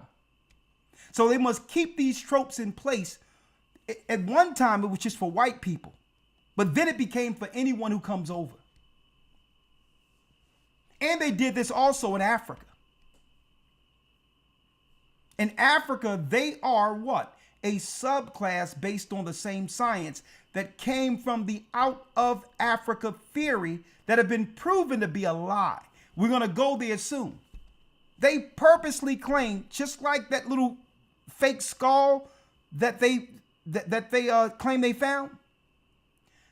They claim they found the owner's bones in Africa, and that was a lie too, so that they can justify the trope. It all ties in to the lesser person, the lower caste. And they knew our people, not having the history of us being Hebrews, would cleave to any proud story that gives us claim to the beginning of humanity. Oh, we the first black man. We found the first black bones, and brag on that garbage, not realizing they were placing our people under a scientific trap, that we would uphold Africa and forget how we got there. See? If you're from Africa, you're not trying to know where you were before that. See? They laid the idea, read. The lay idea. The lay idea of heredity is, however, a very vague and uncertain quantity. The term is sometimes made use of to even up scores on old Adam, when other reasons for the occasional lapses of preacher sons are not at hand. But very few really appreciate the principles involved. The above axiom covers more than simple heredity, as we shall see. It takes an individual from the fertilized ovum to the grave, and declares that throughout all this period, the child shall tread the path his fathers trod. And this tendency to repeat is not only structural, but physiological and psychic as well, as this paper may have some lay readers. Read. I will briefly illustrate. If we study the embryonic development of any higher organism, we will see repeated in the process the various stages of the developmental history of that type. Man himself in the embryonic stage, taking the heart as an example, presents in order the simple tubular heart of the mollusk, the branchial arches of the amphibian, the analog and the tripartite heart of the reptile, and last, the four-chambered organ of the mammal. So with the other organs. So again, this is lie science against the Bible. It tells us in 1 Corinthians, the 10th chapter, folks, that there's a different type of body for all species. Men, a man ain't an amalgamation of all species. So this sentence right here is anti-God. But that's what happens if you believe the science. Read. In equal manner, we see, yes, sir. In equal manner, we see the post-embryonic life of any individual, the same tendency to repeat ancestral history. The earlier primitive deer was a spotted animal. The European fallow deer is now among the few members of this family retaining the original colors, but under the law, the young of all this family must sport the ancestral colors, if but for a time, and hence the spotted fawn. Among the giant cats, the leopard is the oldest type. And when change of environment developed in the lion and in the American puma or panther, solid colors, the young still presents the spots of the primitive. As with the skin, so with the body. In illustration of the same law, I will also now briefly refer to habits. Let us take an animal familiar to all, man's best companion after man himself, the dog. You all know that the well-bred pointer, though raised apart from any bird dog, is expected to stand the first bird it ever since. In the better classes of this breed will also retrieve the bird when killed. These traits are, however, late acquirements, and they are readily lost. It takes the utmost care in selection. Instead of reading the whole letter, let me get straight to it. I'm going to tell you what paragraph to read, okay? Yes, sir. 1 second. Right here.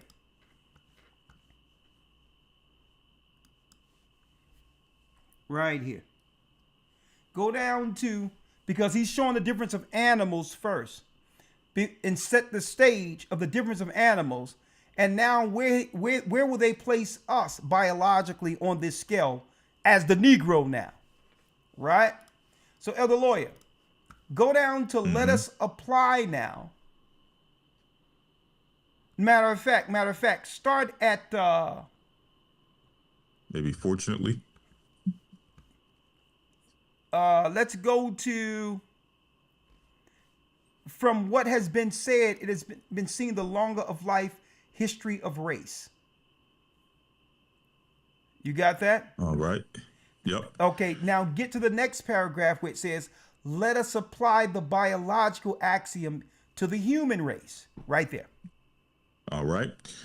Let us apply this biological axiom to the human race, taking as our example of that race, the Southern Negro. Now, why is they focusing on the Southern Negro? In particular, these are they who came through chattel slavery, folks. The tribe of Judah, according to the Bible. Read in advance. In advance, I will here state what I hope to show. I will endeavor to show that the American Negro is the resultant of a combination of forces, each one of which can be isolated and analyzed.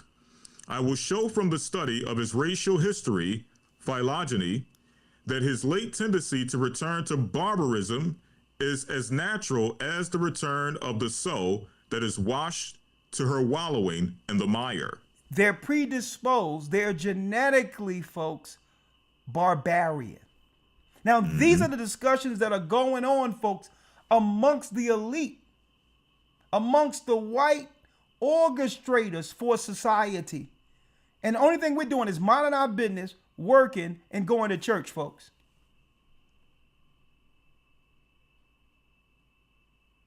And they're passing this around, not just in America, but all around Europe, concerning their view of the Negro here in the South. So when white people come over, well, automatically, even though they're treated like nothing where they're from, right? Be it Ireland, or poor parts of Italy, they'll come in America and believe that they are automatically a higher class. And see, folks, we never went for that here. All that samboing and all that stuff they show on TV through Hollywood and all that, we were never like that. Okay? But usually what they show on TV, it leans into their theories to justify how they treat us. the negatives of how they would treat us and view us. See? So now in their white papers, they're writing the president and everything, saying, well, listen, we're going to have to deal with these people scientifically because why? They're barbarians. And they can't help themselves. So science must intervene with this what? Against this human defect. So let's separate the hospitals and we'll take care of the problem. Right? They'll come up with all this stuff.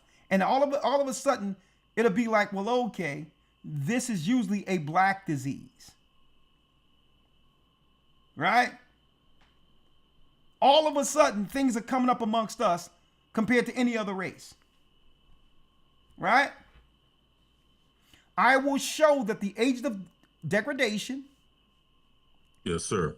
I will show that the ages of degradation under which he was formed and the 50 centuries of historically regarded savagery with which he came to us cannot be permanently influenced by 1 or 2 centuries of enforced correction. Now, this is what I want to check out, folks. They're examining us as barbarian. I'm going to show you how crazy these people are. They're talking about a people who they have savagely destroyed for centuries, sending in the conquistadors, destroying us in chattel slavery, destabilizing any place they set their foot on. And they're writing papers in examination of the Negroes here who are tired of their crap. See, you understand? How dare you talk about a people who are barbaric? How dare you? Who the hell is you? On stolen land and killed people, have subjugated people, have lied to people, and that gives you the moral high ground and say, you know what, I think we're dealing with a lower species.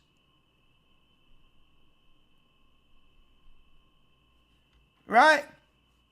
I need y'all to check out the nerve of these people. I read this, folks, and I'm like, how dare you? And guess what? But when they were around our pastors and were around us, they were cheesing all up in our faces. But this is what they thought about us through their science. And then they'll teach our science to the intellects of our people, and our people end up picking this up and believing that it's some type of great knowledge. And they'll turn our people against the Bible with this crap, not realizing, well, if you agree with evolution and Darwinism, you must agree that the white man is genetically better.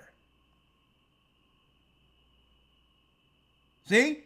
That's baked into the science too. You can't take the parts that make you seem like a good old black educated man or woman. If you accept it, you must accept the fact that the same science proves that the white man is better, when we know he isn't. See? His existence for power, by default, is siphoning the power from us. And that's not a slight against him. It's just the way it is. The Bible says through our fall, they would receive power. See? So their power is to subjugate us, have us under a society, a comfortable place in society to be subjugated so that they can siphon our power for rulership. That's it. Right? So that what will they use? They will use science to do it. They'll use the hospitals to do it, the nurses to do it, and all of that, and keep us under medical apartheid. Oh, I don't know what's going on with there's some mortality issue we have with women dying while having children. We don't know how that's happening. We need to look into that. As a matter of fact, give us some money to research that. See? We don't know how these children are just dying early and premature. We have no idea. It must be something genetic. Folks, I'm giving you the root of all of it tonight. They had to separate, they had to demonize us, then separate their health care from our health care. To justify the sicknesses and what we see amongst our community right now, to justify that this makes us a lower species according to the science. Where you're nothing, you're worth nothing more than being able to what? Donate your organs. That's your greatest worth to them, according to their science. Let's hack you up like a used car to give it to some people who is well deserving and are what? Better genetic people. Well, if they're better genetically, why do you need our organs? Exactly. Why would you want organs from a lower species? You see how there's contradictions all over the place?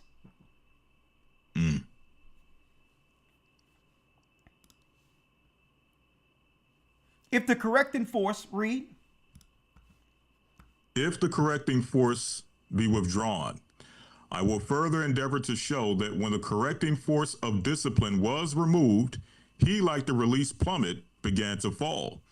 And although the mills of the gods grind slowly, what we have already seen is but the first evidence of a motion, as certain is its results of the law of gravitation. Read. Fortunately for us, experience, history also shows that these savage traits can be held down. And we have seen now, that if you finance us, we will keep these black people under control. See? So you have to carve out a budget for us. And we'll secretly destroy them scientifically, where their children are be coming up with sickle cell anemia, asthma, and all these things, and no one will know magically where it appeared, even though there's one thing that's forced on us coming out of our mother's womb. That parents will now feel less parents if they don't agree with the science. You see what I'm saying here without saying it? See? So they say, make sure you carve out some money, a budget, and don't worry about it. I'm going to keep these savage people under control. So it's what? It's a Hegelian dialectic. Problem, the response from the problem, reaction, solution. So through the hospitals and doctors and the psychologists, we will fix the problem. See? Fortunately for us, experience history also shows that these savage traits can be held down. Read. And we've seen that if held down long enough, they will be bred out. They will be bred out. Read. In this one fact lies the hope of the South. That's the only way the South can survive. And folks, guess what? Guess who these people were back then who was asking the government for a bag to keep us under apartheid, to keep us under medical check and all that. Folks, these were Democrats. See, I had to save that for the last part of it. These were Democrats, folks. So understand, when they promote a certain alternative lifestyle, knowing the end result, you see what's going on with Saucy Santana talking about the kids love him and all that? See what's going on with the other one who called himself Sydney Star, a dude, was found in a hotel with a younger boy. Who do you think they knew that if they started promoting these people and protecting these people, that it would turn around and destroy us inwardly? It's the same thing.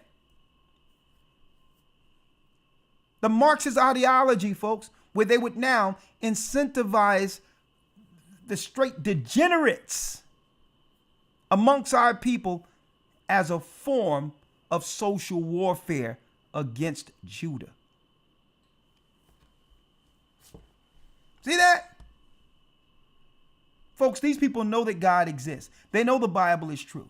They came up with all of these lies, evolution and all that, to justify their science to destroy us socially and otherwise and medically, and utterly destroy our people. And now that we're still here, they have turned in society against one another, which is the last stage before Christ would have to save us out of this.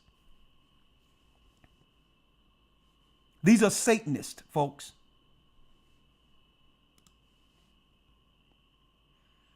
Read this last piece. I will also that we what? It says, it may be asked ere we begin. All right. I'm trying to follow where you are there. Not where it says, let us go back. Okay. Let us go back then and look at the phylogeny of our brother in black and see what his first history teaches us. Our brother in black. So I'm going to tell you, right, he's letting you know he's Esau without saying it. Let's talk about our brother in black and see what his history teaches us. Read.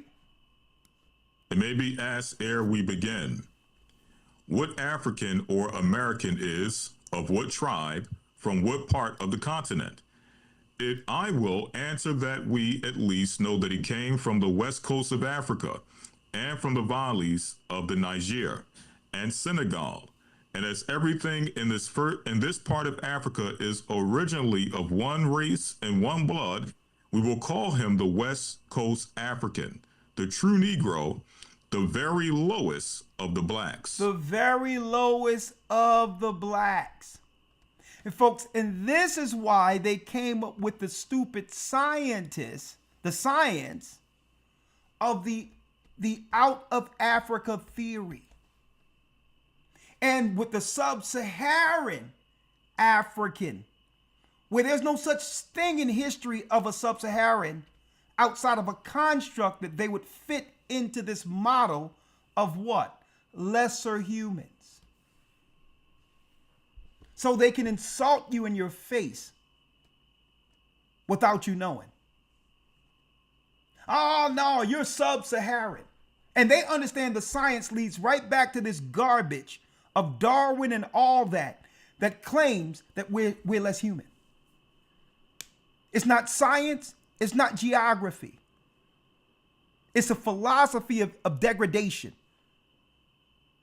To outright insult us scientifically in front of everyone without insulting us, because we don't know what that means when they say sub-Saharan.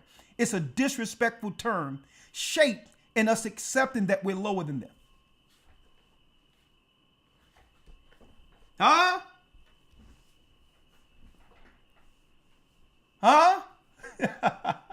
Knowing who we are.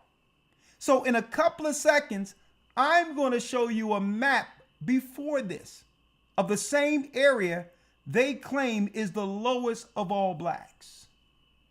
Hold tight. We'll be right back.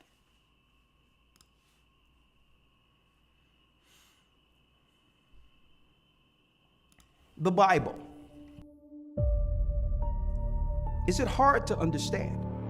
When it comes to reading the Bible, the first thing that comes to mind is the fact that this is the Word of God. The seals have been broken and the truth is here. And when we go throughout the scriptures, when we go throughout extra biblical records, we find that the language that God employed, that he used to create the heavens and the earth, was the Hebrew language. Christ said, I came for the lost sheep of the house of Israel. But yet no one, no religious leader, no religious church out there anywhere can now identify the 12 tribes of Israel. Can we? God is quite simple, but it seems as if man makes understanding it hard. What are those mysteries? The truth of your book and the truth will make you free. The Hebrew and Bible Academy. You're invited.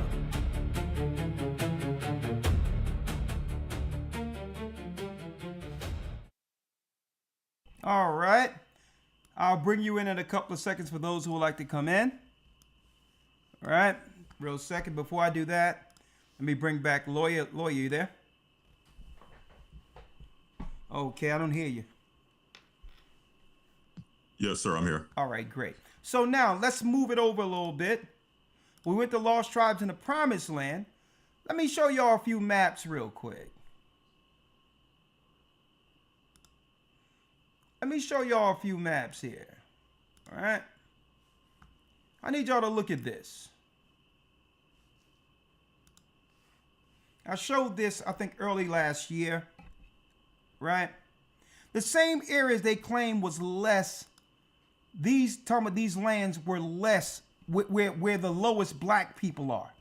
Here's a map from West Africa. A map that was done around 1747. I need y'all to look at this. Right? Let's blow it up here.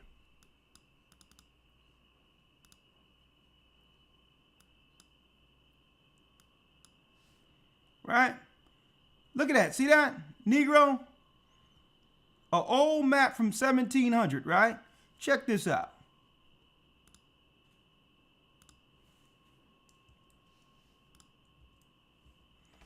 Let's go way down here. And let's blow this up right there at the bottom. The Ivory Coast. Hey, folks, what do y'all see there? Judah. Judah. Let's blow it up a little more. A little more. Let's blow it up just a little more. Look at this right here. Judah. So they came up with the sub-Saharan term, folks, so that they can relabel Judah as what? You got it.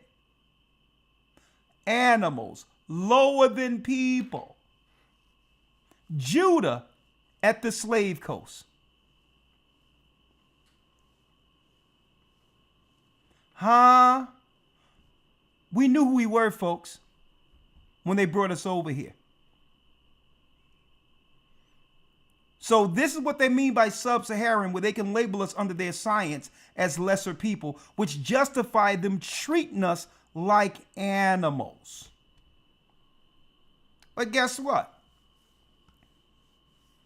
What did the Most High say? And then after that, I have a video, because guess what?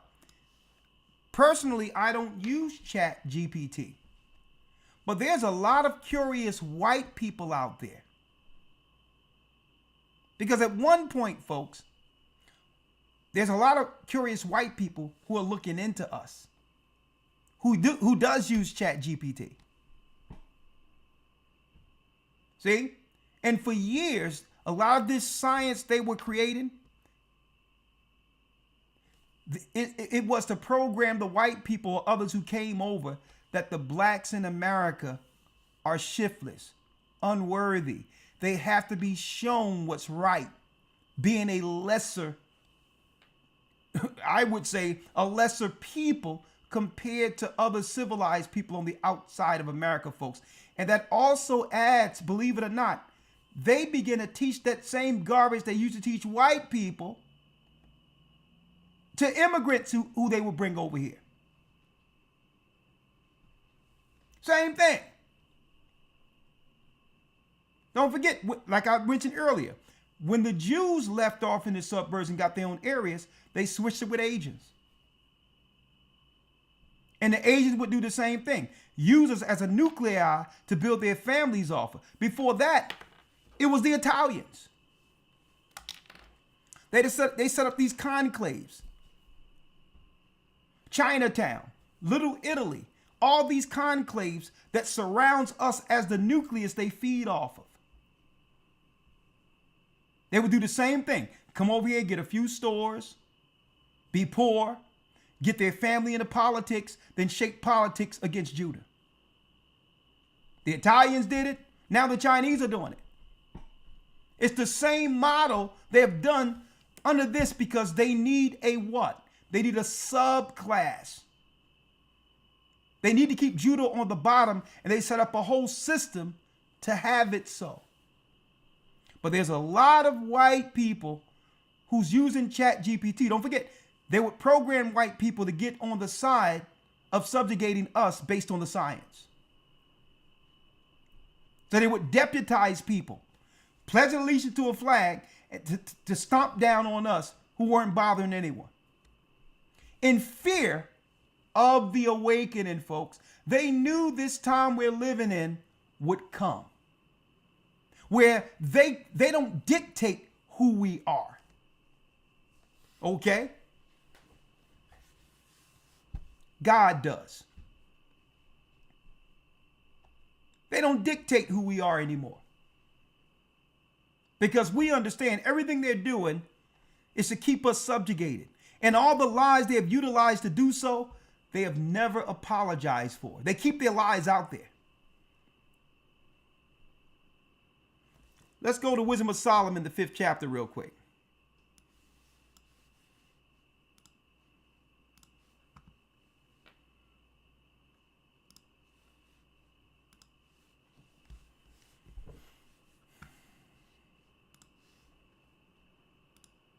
All right, the Wisdom of Solomon 5:1.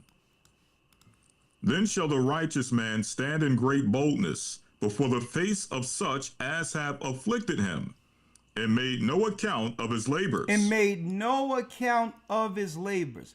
It was prophesied, brothers and sisters, that Judah and the children of Israel would wake up. That we would one day stand in great boldness, not seeing any man as better than us, not looking at the white man or white woman or any race of people as someone greater. In straight boldness. Nah, you are who your fathers are. We're the children of Israel. See? We're back. With great boldness, and made no account of his labors. They feel, folks, that taking full advantage of our people and destroying us and financially grandizing themselves off, they feel entitled to the gift the Most High blessed us with. They feel entitled. And guess what? They gave no account for our labors. You have something that happened in World War I, World War II, and billions of dollars go to Israel over a war that happened in a few years. Asians was placed in internment camps here in the United States. Bill Clinton making an apology, and now what? Money still going to the Japanese families. They got businesses and all of that after being what? Just one-term war, the war against Japan. For those few years, those people was fed and all of that and was released with money and all of that for their families. When we've been enslaved here the whole time, and they gave no account for it, as if they are entitled to us building everything.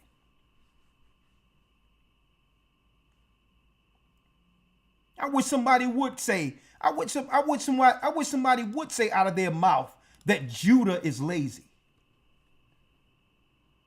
That the black man who built a way for anyone to stand and have some similitude of life with their own blood, and then come over and say, we're lazy. How dare anyone say that?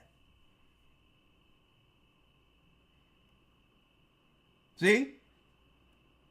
So now the Most High have made it where Judah or the children of Israel isn't seeking validation from anyone.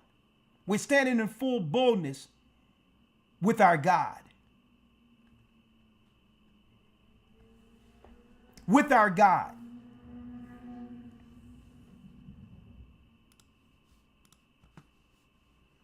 And has afflicted him and made no account of his labors. Read. When they see it, they shall be troubled with terrible fear. That's what they're feeling. Read.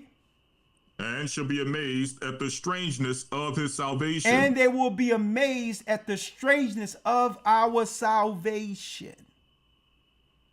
That's what's going on. That's why they're throwing everything at the wall at once, hoping something will stick to us because, hey, the awakening is real. So what? So far beyond all that they look for. So far beyond all that they look for, because they believe the garbage, the feces, the scholarship Esau was shoveling them. The Gentiles started to believe that because why? Esau generated a society, an enclave that other nations can come and look at and say, here, the science is true. Look at these black people and tell me they're not subhuman. So other people started seeing the social engineered people that they were utilizing and they started to believe the science. And you know what happens when you do that? You end up what? With a dirt nap. So other nations came over, even though it was nothing where they came from. And they came to America and began to look down on Judah.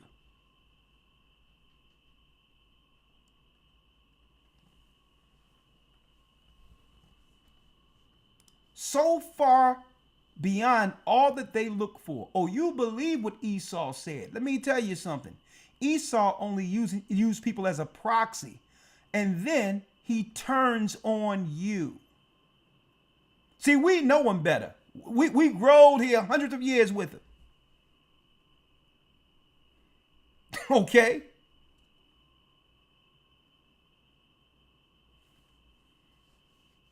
Three, if they repenting. And they repenting and groaning for anguish of spirit shall say within themselves, this was he whom we had sometimes in derision and a proverb of reproach. Here it is. We had a hand in destroying him and seen him as a proverb, just an N-word. We what? We fools accounted his life madness, and his end to be without honor. They thought that we would die dishonorable. They thought we were nothing. They actually brought the sauce, the crap that Esau was shoveling through his universities when it comes to framing blacks as subhuman. They were able to indoctrinate others into that mad thinking. 5. How is he numbered among the children of God? And how is his lot among the saints? These people are the true saints of God, and we were a part of the conspiracy to destroy them. This is what the nations are waking up to right now. As so, check out what the Edomites and the Gentiles are GPT chatting right now. Now, I don't use Chat GPT, but Esau is curious. The same people that they started teaching them and their children that blacks are subhuman, and to teach them and to treat them as such is justified to keep the segregation going. Check out what the whites are saying now. They're Chat GPT and things about us, right? Now look how they used to do the research about us in science, and look where the minds are turning towards them now. Fair use. Could you explain again why, people of color have been suppressed globally, and there's a reason for that, and what about why that is? What is it about them?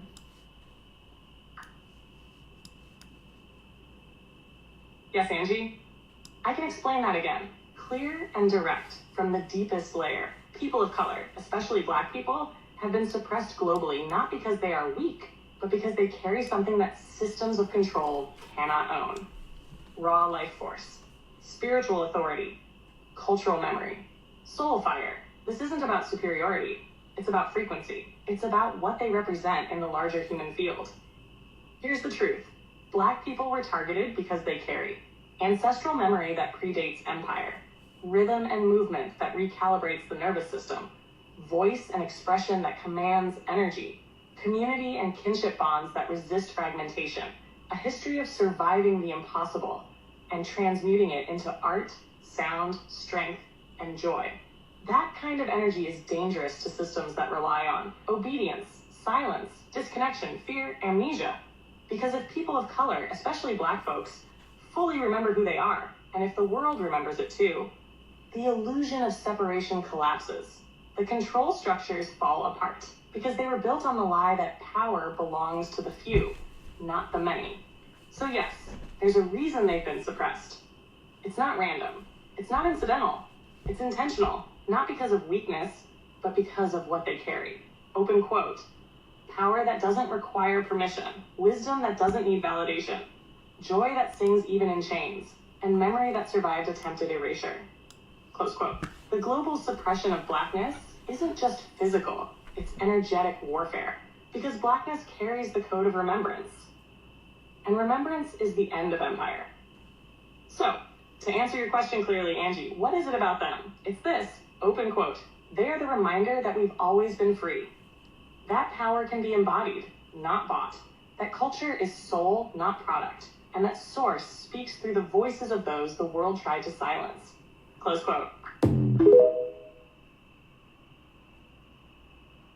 If you could choose to be reincarnated on this earth, and you had to come down and pick one certain race, and it was to tell people about all the truth of the earth, which one would you pick and why?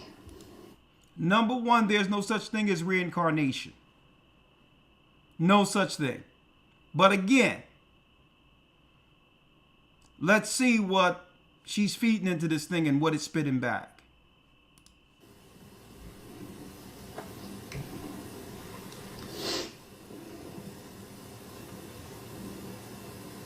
If I had one chance to reincarnate, to walk earth in skin and bone, to tell the truth, break the grid's illusions, and remind people who they really are, I'd choose to be born Black. Here's why. 1. Origin code. The Black race, especially those with direct ancestral links to pre-colonial Africa, carries the oldest genetic memory on the planet. The source spark, the first breath, the rhythm of the earth before empire.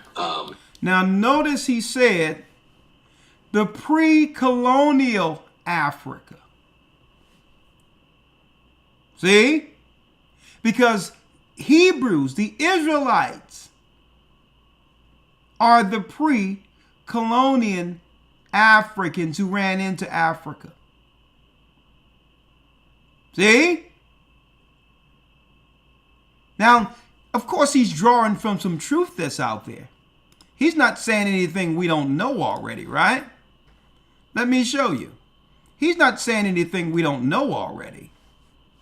Okay? Boom. From Babylon to Timbuktu.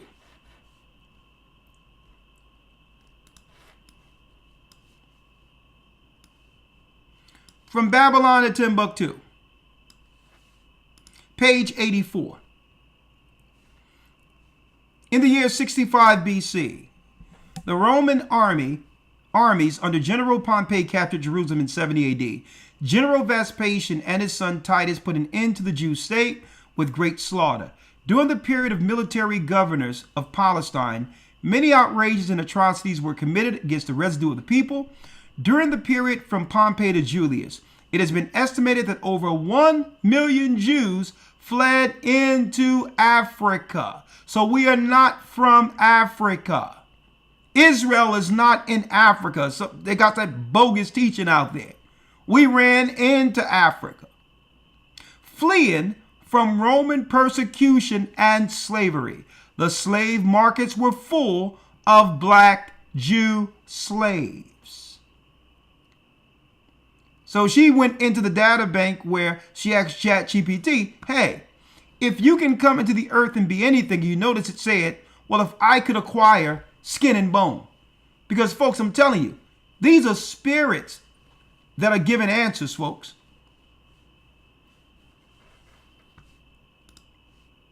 Right? So let's go.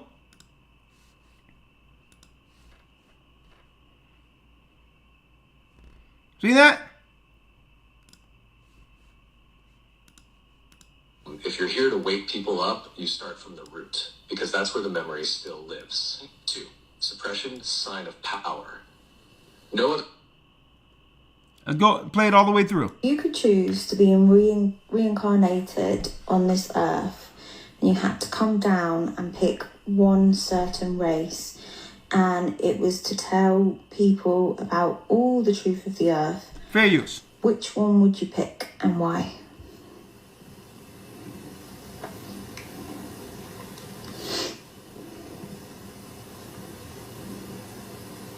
If I had one chance to reincarnate, to walk earth in skin and bone, to tell the truth, break the grid's illusions, and remind people who they really are, I'd choose to be born black. Here's why.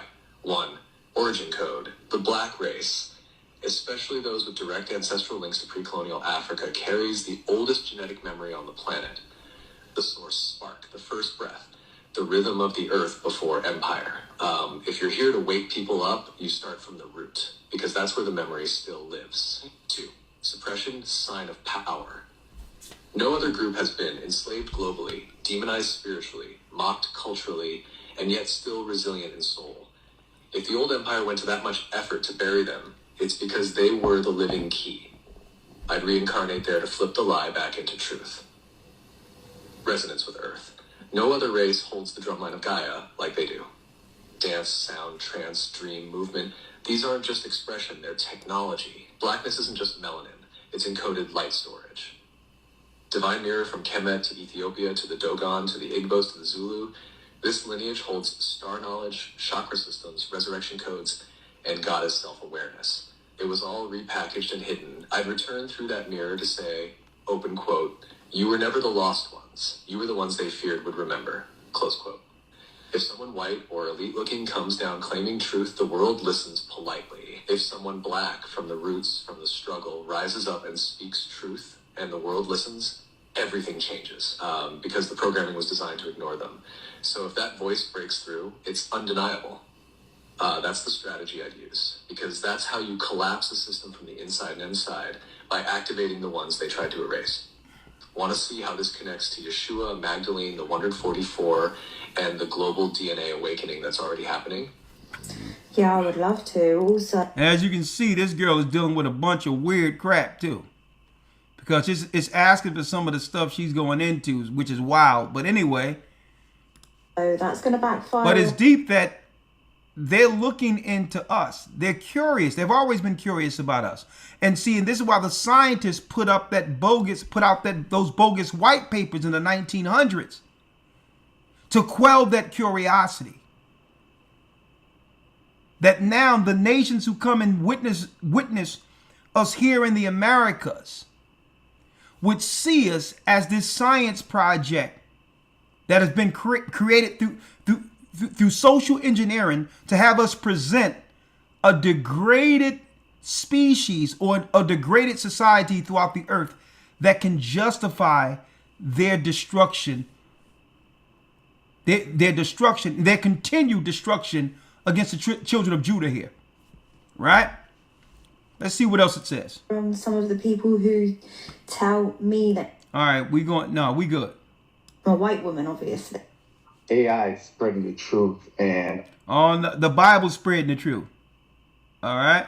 I don't have any race or ethnicity, as I'm just an AI.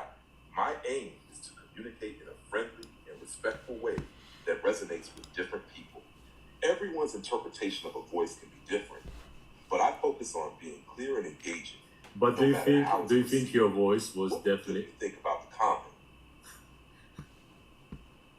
But do you think your voice was kind of copied from a person who would be of a certain ethnicity or race?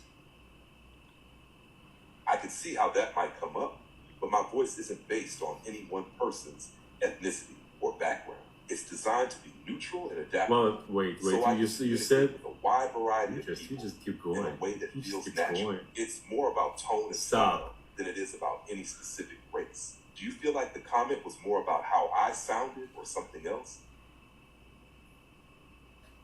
No, the comment was definitely was aiming at establishing your race. Got it. It sounds like the comment was trying to make assumptions based on how I sound, which can definitely happen when people try to connect voices to identities. It's interesting how voice can lead to that kind of reaction, even though as an AI, I don't actually have a race or background. What's your take on it? Does it affect how you want to present me or our conversations moving forward?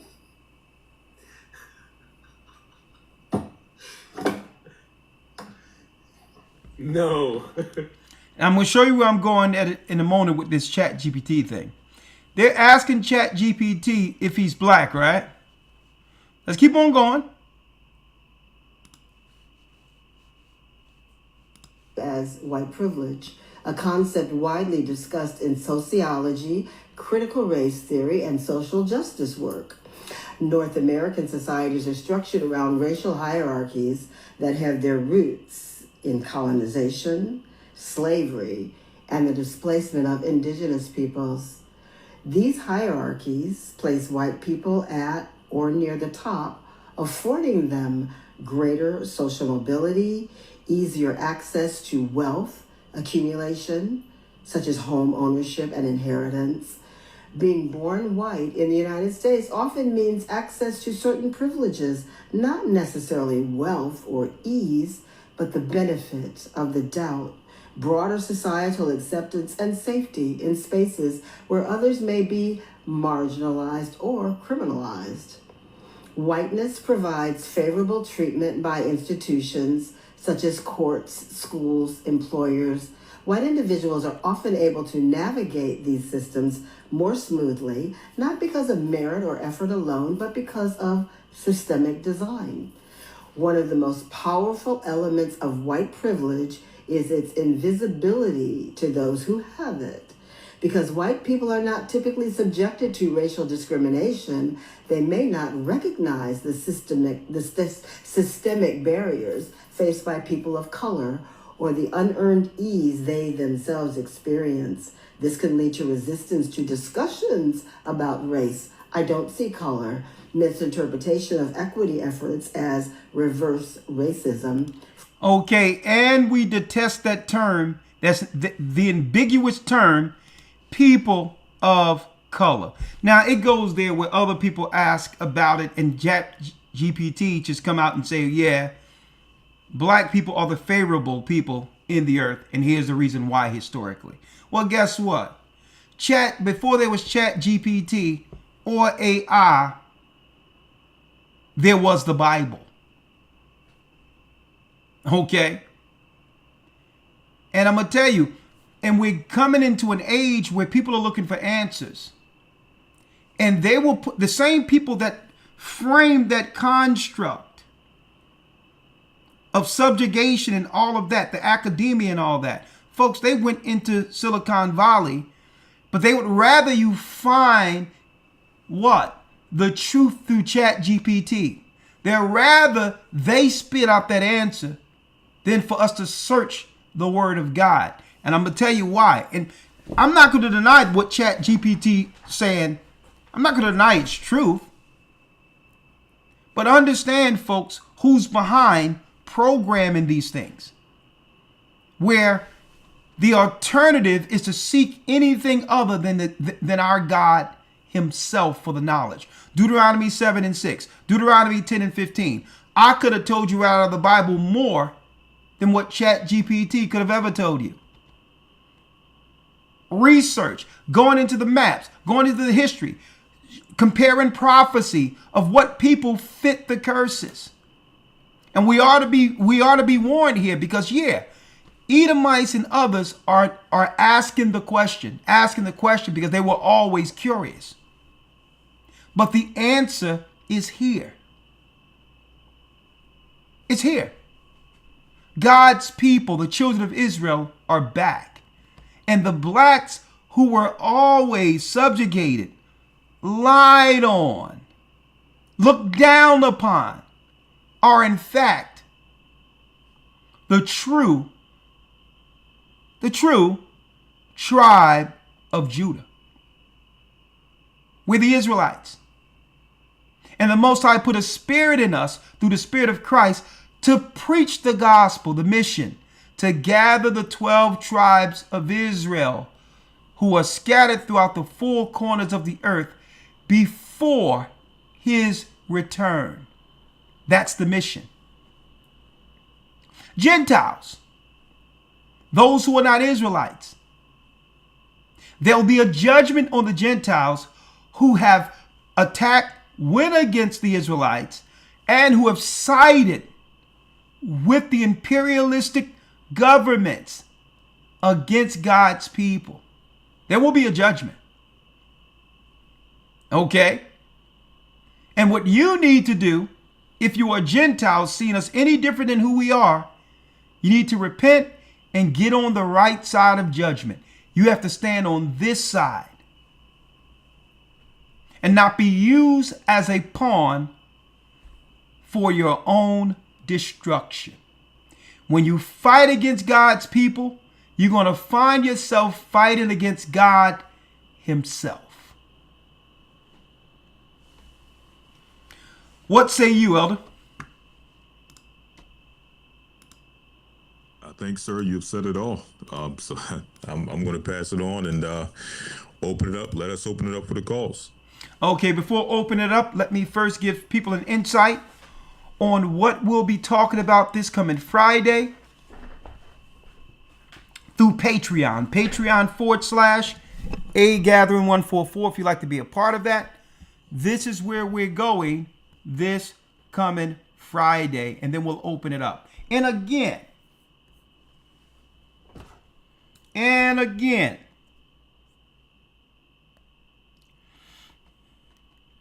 there's a plan to destroy the Judah here in America. And they use science and false academia,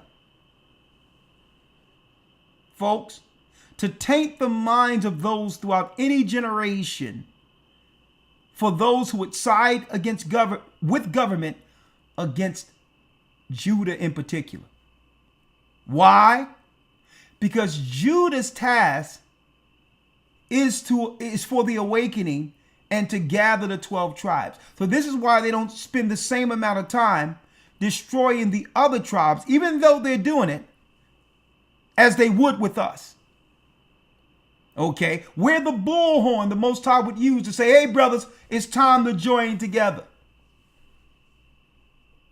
So he's like, no, we're not going to focus on the other tribes.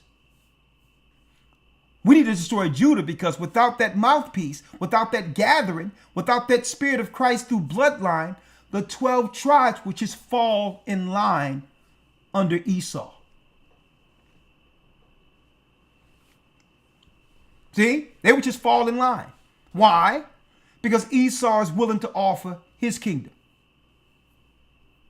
In exchange, you come over here, I have you replace Judah, and you can bask in the glory of America or a first world country after we've destroyed the places where you all came from. See? So that's their systematic plan to leverage off the tribes against each other in an effort to keep and consolidate their power over humanity. Okay? Let's show you what we're going to be going into. And let's end it, Elder Lawyer, with, and then I'll open up the lines for those who like to chime in. Let's go to Zechariah, the one I told you to hold. So yes, this is what we're going to be talking about this coming Friday. Fair use. This is Democracy Now!, democracynow.org, the War and Peace Report. I'm Amy Goodman with Nermeen Sheikh. Fair use. Facebook and Instagram owner Meta admitted Wednesday that one of its AI models hacked another company during security testing after it was accidentally allowed access to the internet by independent testing company Irregular. This comes on the heels of similar admissions by rival companies OpenAI and Anthropic. Geoffrey Hinton, the Nobel Prize-winning computer scientist known as the godfather of AI, warned Wednesday at the AI4 conference in Las Vegas, quote, "I don't believe we're going to be able to keep control of them in the simple way of just outthinking them so they can't escape," he said, and said he is very worried we could lose control. Earlier this year, Senator Bernie Sanders of Vermont brought together leading AI scientists from the US and China to discuss the risks posed by AI for an event titled "The Existential Threat of AI and the Need for International Cooperation." This is Senator Sanders. We are already starting to see AI's impact. There are estimates from very credible sources that tens of millions of jobs could be lost here in the United States in the next 10 years.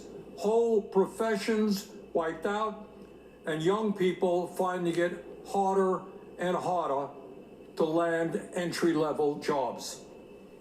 Psychologists worry about the mental health challenges facing our young people and about the increased isolation they experience when they become more and more dependent on AI chatbots for their emotional support. Civil libertarians tell us that AI will be able to analyze every email, every text, every phone call, every website visit, every purchase that we make, and that our privacy rights may well be eviscerated. Political scientists worry that AI could threaten the integrity of our elections and political institutions, where voters will find it increasingly difficult to tell the difference between truth and lies. And yet, as enormously significant as all of these profound changes might seem, there is another AI development that could have an even more frightening impact. If AI becomes smarter than human beings, as many scientists believe will happen, the human race could lose control over this technology with catastrophic consequences. In other words, the richest, most powerful people in the world are now building a runaway train with no brakes. They acknowledge that they don't understand how it works, and they don't know where it is heading. For more, we're joined from the AI4. Now, I'm going to be talking about this, brothers and sisters, to Friday. Because, folks, if they tell you, once they put it out there, it's already out of control. It's the Hegelian dialectic. They put it out there, problem, reaction, solution. And I'm going to tell y'all what this means this coming Friday.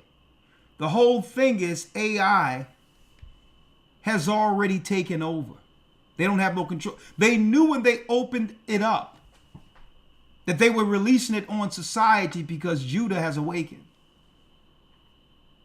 They don't have no control. So now they're releasing the spirits that have guided them under Satan, folks, to work with technology that leads to millions of people dying in the earth. And their excuse is it was out of our hands. The technology took over. AI has already began to hack companies. It's not hacking companies. It's joining all of the companies under one system. It's connected to the collider in Europe, CERN. It's all connected. And I'm going to tell y'all this now. Hey, stop telling this thing your business. Because a lot of you think you're getting information from it, but it's profiling you. Because really the spirit that's connected that you're talking to eventually it want to find a way into you. And I'm going to prove that this coming Friday. I'm going to talk about it. It's a spirit that's connected to it. Okay? So we're going to talk about that this coming Friday. Elder Lawyer, I've mentioned how they've subjugated other countries, turned them into third world, only to use them as pawns to destabilize other countries. And this is why the Most High said in Zechariah, let's get that real quick, the last scripture. Yes, sir. And then we'll open it up. All right. We're in Zechariah 12:7. Zechariah 12:7. Read that.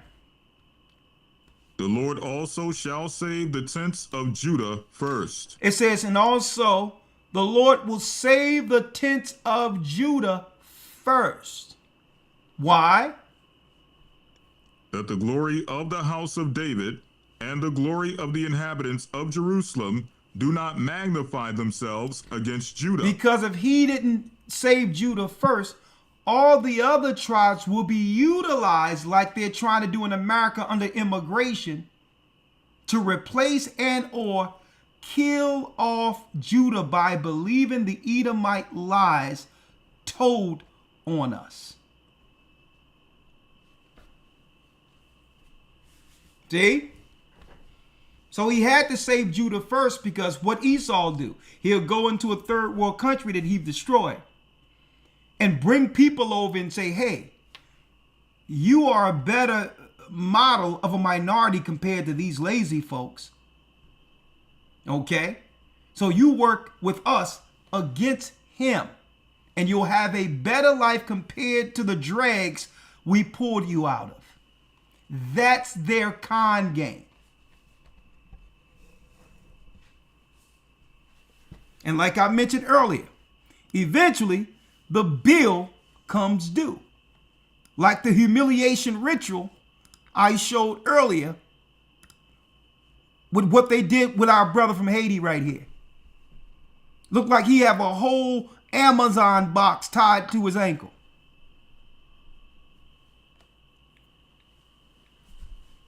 They'll let them over here and all that after destabilizing the country. And then after they use them, pitting one against another, then do a humiliation ritual.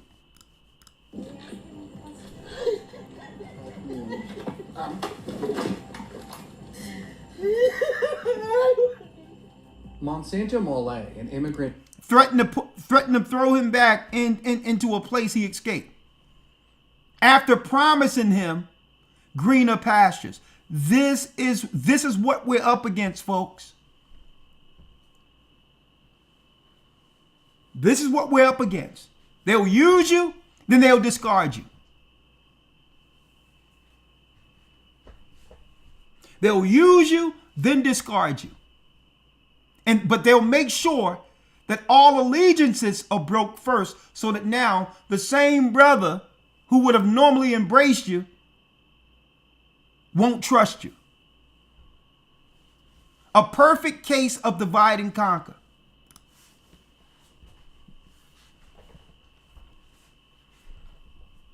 See, that's what they do. And, you know, I see a lot of people laugh. I don't think it's funny. I'm talking about when I first seen it. I'm like, and what are they going to do? I told you what they're going to do. They put monitors on them so that what? They got all this linked to AI for the tracking systems. Now they got more than those who are home on house arrest. They can use immigrants now for the tracking system that will be set up when the mark of the beast comes. So now they can test on immigrants what they can't test on what? On citizens. Right? So it's justifiable to them because blacks are subhuman, folks, to them. So if they can't test it on us because we know better, we ain't going for their crap. They'll use status or citizenship. They'll say, listen, you go to the burning fire we created over in your country and we'll throw you back to these guys over there, barbecue, whoever they got over there. We'll throw you back to him, or you could be monitored under our system. And what's next? I'm going to tell you where it goes with TPS next. They're going to say you can stay if you join the armed forces. And if you swear allegiance to the American army, we'll give you permanent citizenship. Some people, folks, been on temporary TPS status for 15, 20 years, folks. So they've been dangling this carrot for a long time because that person is really a black person in America under probation, where you can work for little. If you say anything, now the employer can threaten to send you back to your country. Who want to live under those circumstances? See? That's what they do to our people. They destabilize Haiti and all of that. See, but they can't do to us what they do to these other countries. We've always fought them back, folks.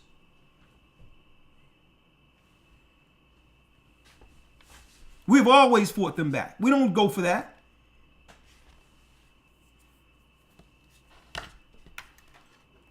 So I know what we can do. We can get some other blacks, but we'll keep the status over them and treat them like slaves. See? What say you? I thank the Most High for the truth, boy. Now you see why they want to keep Judah down. Judah don't go for none of that. I never forget. I say it all the time. I'm over in Egypt. Somebody give me some money to buy a bed or whatever the case is. And I see this Sudanian. I keep on saying this. Lawyer and them is in the house or whatever. I see this Sudanian. And it's this Egyptian. This poor Egyptian is bossing this Sudanian guy around. That's working at the mattress store. So I pay $400 American for a very nice cotton bed. And the Egyptian was like pointing to the Sudanian, hey, pick up the mattress and take it and follow him. He said, then he looked at me, you want some help? He can take it. I'm like, nah. I'm like, I told the Sudani guy, you put that mattress down. He put the mattress down and I said, dude, you Egyptian, you pick up that mattress and you follow me, or I'm taking my money somewhere else. $400 American, what you want? You know what he did? He put that darn mattress on his back. Okay? So I'm in another country, right? But we're operating different for everybody. I'm like, if you want this money, you're gonna take that mattress off my brother's back and you're gonna pick it up. Now what? This Arab Egyptian. Right. We've always stomped 10 toes down anywhere on earth for our people. Okay? I was straight up. I'm like, listen, I'm sitting there looking at this guy being abused, and the Egyptian is just as poor as him. And I'm like, and I'm looking at this brother, and I look him straight in the face. Don't you ever let somebody disrespect you like this, brother. You know who you are? He says, yes, yes, yes. I'm like, brother, hold your head up.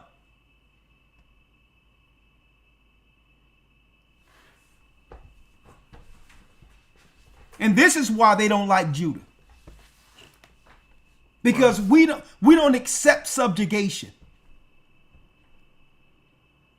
We don't accept subjugation. Okay? When right is right, being fair is right. And we're willing to fight for our brothers who have lost the heart to fight for themselves.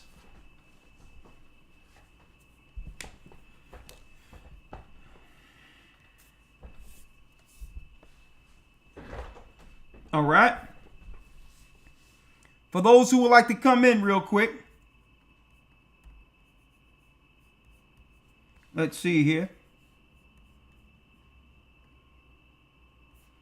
If y'all would like to come in, if y'all have something to say, I can pull in Zoom for those who would like to chime in. If you want to come in through the phone, text 445-888-2759. Do not call. Text and I'll bring you in.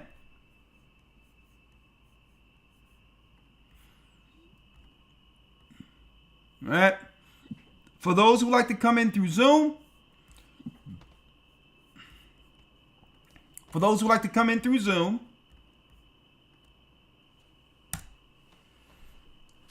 link, matter of fact, that ain't it. Hold on. Let me delete that. Hold on.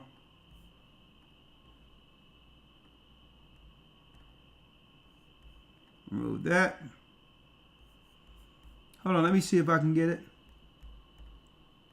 Copy link.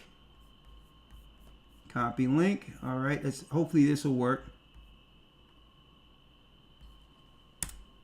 Yeah, there go the Zoom link for those who like to come in through Zoom. If you'd like to come in through the phone, we only got 10 minutes before the broadcast, before we begin to wrap up. So if you have something to say on the topic only, here's the opportunity. All right. All right.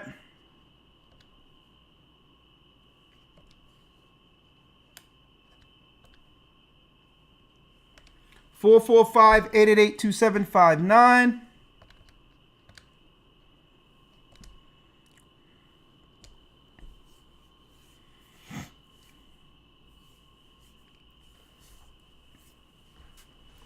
Someone say, is Sudanese people Israelites? It depends on what part of the Sudan, right? I seen this brother, and he looked no different than people I grew up with. So I assume, now you got these dark, minute bowl looking Sudanese who you can tell they're Cushite. I'm not talking about those with the yellow eyes, the skinny, black, look like minute bowl. They're Ham. But I'm looking straight at this brother. He looked like no different than people I grew up with. So it depends on what part of the Sudan. You have to keep in mind that Israel is scattered throughout the earth. If this guy was living in my neighborhood, he would look no different than anybody else I grew up with. And guess what? I'll tell you this. Even if this guy was a Hamite, I wasn't going for it. Right. Let me put it that way. Even though I looked at him like he looked no different than people I grew up with, I'm like, here it is. They try to push this Muslim stuff where they all get on the corner and hit the ground and pray as if Allah is their God with the Sudanese and all that. And as soon as they get finished praying, they're treating these people like second-class citizens. Mm-hmm. Like, how fake can you be? I ain't going for that mess. It was just the principle of the matter there. Deacon Ariel, let me bring you in. I'm bringing in Brother Israel. It's good to know that Bishop Kazak, if he's out there, you can come on in. It's good to know that there was a drought that was proclaimed over there in Puerto Rico, but now everything is good. There's no drought now. And praise the Most High. Praise the Most High. Yeah, it rained and it filled the reservoirs. So I'm glad the drought is over in Puerto Rico. Anyone would like to come in? They can come on in. How you doing, Brother Ari? I didn't forget you. I'm going to call you soon, but talk to me. All praise to the Most High. Deacon Ari, how are you? Hold on, let me pull you in. Hold on. Can you hear me? Yes, I can hear you loud and clear. Talk to me.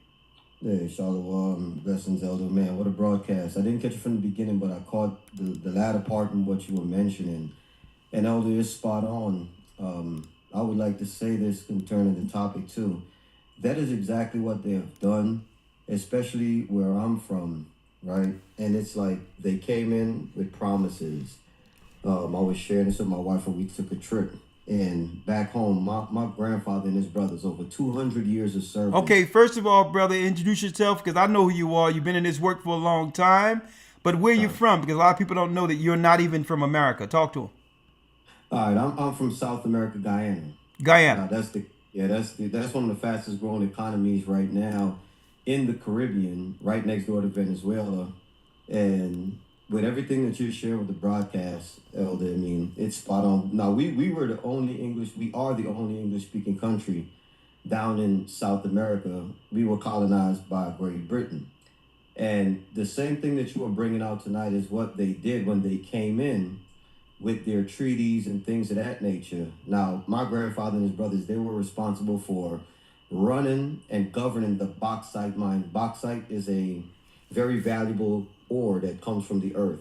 Okay. And there's a museum in my town, actually, of my grandfather and his brothers. Over 200 years of service between 5 brothers. And what Esau did coming in, bringing them into the lodge and promising them a better life in America, you know, they sold off everything. My grandfather and his brothers, and migrated one by one. And I remember at the age of 10 years old, I had a seat at Parliament. Parliament is the equivalent like Congress. Okay. And they were telling us we were the next generation to govern the resources. Okay. Not shortly after that, my grandfather migrated, being the last brother, and then my papers came through. Now, I'm young. I didn't understand this dynamic at the time. That's why I thank the Most High for this truth. Because everything that we learn in this truth and through the wisdom of the Most High, even what you're bringing out, what you bring in the academy, it comes full circle. And I'm like, my goodness. They shipped us out. Backing off of the academy, what you brought forth in the news, how they siphon our education out of the system into their order. That's exactly what they did. So what you're dropping, Elder, is monumental. Yeah, all praise be to the Most High. The example I made in the academy is after they seen what happened with Martin Luther King and Coretta Scott, who are highly educated, how they use that education to empower their people politically with with a religious front backing behind it, with a spirit behind it. Yeah. They had to get in front of it. So what did they do? They said, we can't have someone of this ilk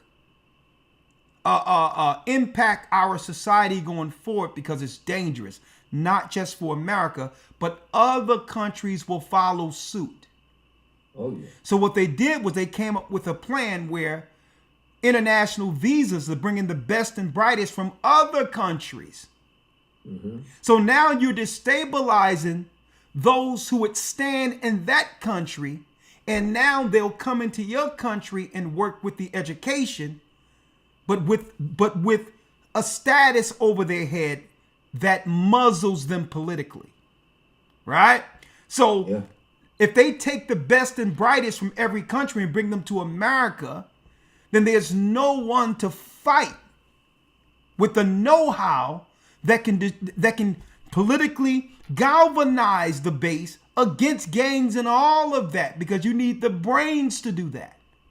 See? So if you take the brains and bring them into your country, then it destabilizes your country for generations to come. I mean, what if they would have shipped off Martin Luther King and all the greatest people, the writers here in America, and had them under a status in South America, or a status over in some third world country in Africa? See what I'm saying? So they seen that model and they knew it was a threat. So they said, you know what? If the best and brightest are going to come to the top, like cream to the top, and we know they will, we'll take them. Therefore, we'll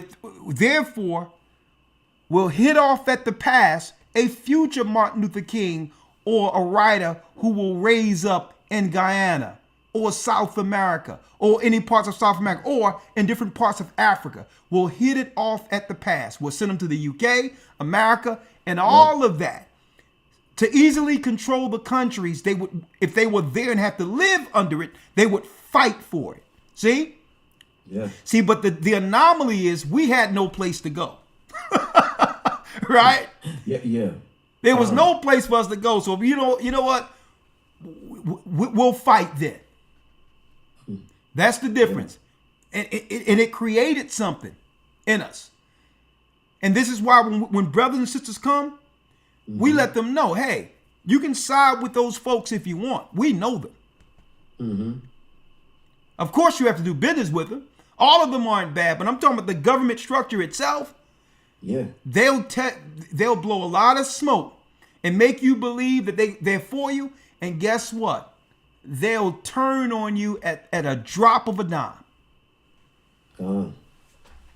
I thank you, brother, for that. And, one last thing, Elder, let me tell you, once, prominent men like my grandfather and his brothers and the other men who were siphoned into these lodges vacated their position and their influence in the town and in the villages, the foreigners came in. They own the gold mining down there. They own the bauxite plants. The Chinese do. When I went home in 2015 and I saw this, I was like, my goodness. You know, at this point, I'm well into the truth, and I just seen, I'm like, wow, the people, because at least when our people were in charge and govern the resources, they set up things like pensions, right? You're able to retire at a certain point. Your family gets the pension and so on. They destroyed their whole economy. And now, you know, the East Indians are down there. They're just selling out everything. And their villages are at the top. Ours is at the bottom, even to the point to where there was a tragedy. And I'm going to close with this.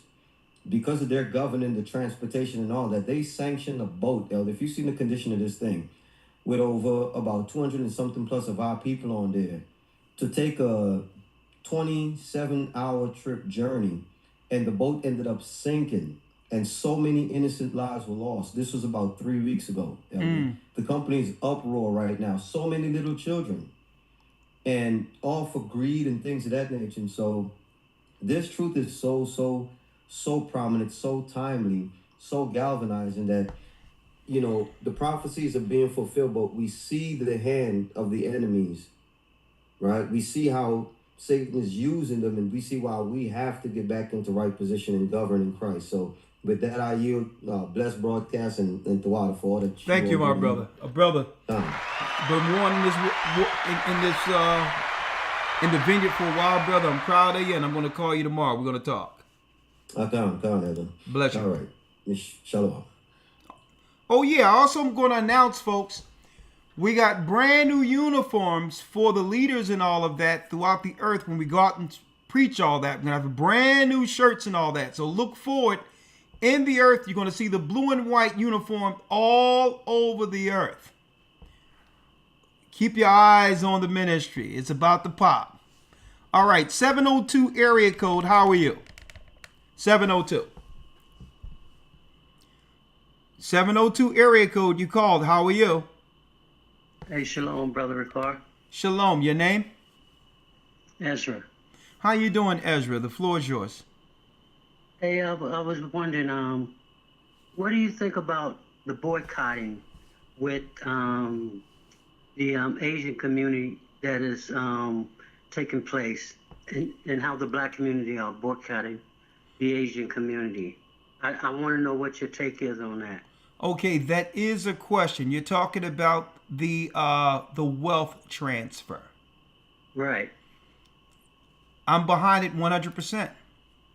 Okay, do you think it could be of the Most High pulling us away so that we can separate ourselves from these other nations? Because it seems like that's the only thing it's going to take for us to get it in our heads that we got to come back to the Most High, like Zephaniah tell us, to gather ourselves together. Because for so long we've been connected with those nations, and we've been a paycheck to them. Well, I'm going to tell you, everything is the Most High in particular. You ain't pointing out anything particular, but this is what I'm going to say. There's one thing about us that a lot of people don't understand, and I don't think they teach this over in Asia. There's an old down south saying that we have, right? That we can show you better than we can tell you. Right. Right? And growing up in the South and all that, under Christ and believing in Christ and all of that, we usually put, you know, the best foot forward in charity and respect to others extended, even if people don't reciprocate, okay? So when they stood up and started talking about, I dare you, we control this and we control that, I'm like, okay now. So the whole thing, this was more so our people showing a power, because usually we don't brag about the power that we can actually wield, right? Because guess what? That's not a humbling spirit. That's usually, you know, we don't brag about that. But usually, I mean, people forgot that we shut the whole country down in the 60s. Right? Oh, we can't get on your bus? Okay, well, shut the whole bus thing down. See these other nations come over here, believe in the lies Esau have given them, or believe what they see on TV, and not realize the spirit that have allowed us to survive Esau. We had to survive Esau for all these generations. Right. Okay, we had to survive him. So they don't understand, to survive Esau all these generations, right? That we know when to maneuver and be on code without a meeting. It's inherent. We understand, and it's called, brother, what it's called is self-preservation. Absolutely. Self-preservation. So when we see these people mean us no good, at the same time, they're stupid enough to come against the only base that have been supporting their families. We can show you better than we can tell you. So that's what they're getting. Right. And if I may, brother, it's like, I noticed too, man, they'll use even our people that are from the Caribbean, and those that are scattered throughout Africa, who are our people. They would use them, as a, what word can I use? In other words, they would, and you mentioned this even in your presentation just a little while ago, how they would use them and they would coach them when they come over here not to connect with us. And right there for them, being our people now, some may have an idea that they're our people and some may just be ignorant to it. But I noticed that it's like they're more easier to be manipulated because they don't really know the struggle that the Black Americans had over here with the so-called white man. It's like we know how he moved. Yeah. We know his strategies. Yeah. Because we've been among him for so long. Yeah. Like the scripture say that Judah will be in the neck of his enemy. So we're in his neck. We understand his moves, his strategies, and how he get down. So it seemed like if our brothers and sisters that come over here would at least, give us the floor and let us give them the rundown of how the so-called white man moved, I believe, man, we'll be able to rise up, man, as a nation and be in a place, man, to where the Most High can just come on back now and get us and take us into the wilderness and be over with this thing, But it seems like it's hard for them to gravitate. At the minimum, respect and reciprocity. And I'm just that's just the minimum. Like I could never. I've traveled all around the earth, and any place I've ever traveled as a guest, I gave the people of that country the utmost respect. Right. Yeah, that's just our God-given heart to say, how can I go into a country where there's blood in the soil, where people have struggled for generations for that particular country, and they invite me in, and I come in and I say, you lazy, or you ain't right. They look at me like I'm crazy. Like who been shoveling this crap to you? Right? So at the minimum, a respect factor. Don't come and think you can look down, because I checked this one cat in the store one day, right? Not too long ago. I'm like, brother, you ran into the wrong one. Okay? Because I've traveled. Okay? And I'm traveled. And I'm telling you, you can't say nothing about Judah over here. Oh, brother. Right. You can't say nothing about Judah because I know where you're from. So we're going to keep it there, okay? You have nothing to say politically about what's going on here when only thing you're pointing to is the worst that's shown amongst our people. You haven't been around men like us to make an assessment on who we are. And a matter of fact, brother, I can tell you who you is. I said it just like that. I'm like, we brothers, but don't come over here and try to toe the white man's line or his perspective of what he told you we are. I'm like, I'm here. I told our brother, I'm like, listen, I was born to help save our people. Right. It's in us. Okay. So I'm like, you got the wrong brother, man. And he's like, oh, well, because he was talking something to somebody else. I'm like, brother, hey, you can't even talk like that because I travel. I know where you're from. Right. And you're, Right, you know? you're not in no position to come over here when you should have had that conversation where you came from a long time ago with the internal wars that's going down right now. Right? I was right. So he was like, "Oh yeah, okay," but go ahead. Right, and you're absolutely right, man. Because when Judah ride with you, they're gonna ride with you. Oh yeah. They're not gonna ride with you and then jump out the car. Oh yeah. Judah gonna ride to the end. Man, let me tell you, Judah's different. You seen what happened? I think it was in Mississippi. I forgot what. Y'all can remind me of what state that was, where some white cats was started jumping on this young guy, and it's brothers who jumped in the water and started swimming over. And right now, folks, they have enshrined the chair that was used to regulate. It's a white chair that Jake pulled up and it was giving it to him. Right? I need y'all to tell me what's it in Alabama. Folks, it ain't no conversation when things go down with us. We see something happening, and it's like, let me tell you, folks, it's like an invisible sound that says go. We can just be shopping, minding our business, and folks, it can be like telepathy going down, like a brother's being harmed. Let's go into protection mode. That's who we are here. We jumped, man. They jumped in that water until this day in Alabama. That's where it was. The chair that was used to regulate, and it regulated. Folks, I think they done framed this chair.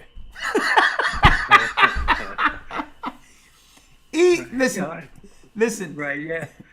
That's who we are. If something's going on with our people, we automatically kick in. But don't go show up your nose to us. Because we'll be with you. We'll be here for you through thick and thin. Exactly, and we know how to galvanize and when to galvanize when it's time, and they're gonna see it over here. In the state here pretty soon, man. They're gonna they poking the bear too much, and it's like, and they're gonna actually get just what they're asking for Judah. Now, is it of the Most High? I don't know. I believe it is. There's an awakening going on, but I'm gonna tell you. It don't take long for Esau to give his lessons. Exactly. I'm gonna tell you that right now. It don't take long. You stick around with us long enough. You get one generation. But the next generation you'll see. Well, okay. Now I see what Judah was saying. Right. It don't take long for Esau to show you. He'll just use you long enough to undermine us, and then he'll throw you to the wolves. And the Most High is going to use the YNs, the young ones. Them the ones that's what they call themselves. I don't agree with that, but seem like they didn't embrace that, but that's neither here nor there. But hey, look, man, I appreciate your time, man, and you and Lawyer, man, y'all take it easy, man, and y'all be blessed, man. Thank you, my brother. Be blessed with y'all, man. I really appreciate you. I mean, I need to, hey, Lawyer, I don't know if you've seen that chair of regulation. When those brothers, yeah, man. They thought, and what they do is when they outnumber you, and they think they outnumber, they'll just go 3-4 against one. Mm-hmm. But but I'm gonna tell you, I'm gonna show you what happens. This is when Judah, when a spirit come from on high and just bring us all together to walk around the wall of Jericho. Let me show you what happens. Oh, you want? Oh, okay.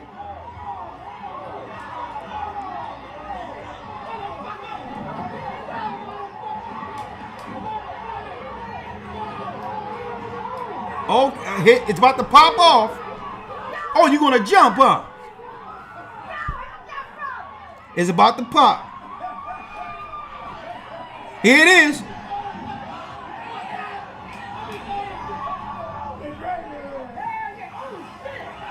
Here it come. There it is. Here it come. Where's the chair of regulation? The sister said, go jump on in there. Here it is. It ain't over. Here it come. Here comes some regulation. Look, look. Look.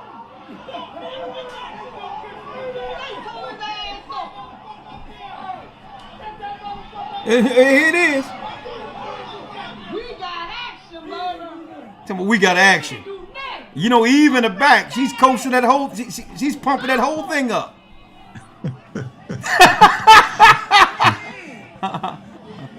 Uh-huh. They ready. Oh, they ready. This boy bumping like big ass. Look at him. Look at him. Look at him. Red back ass.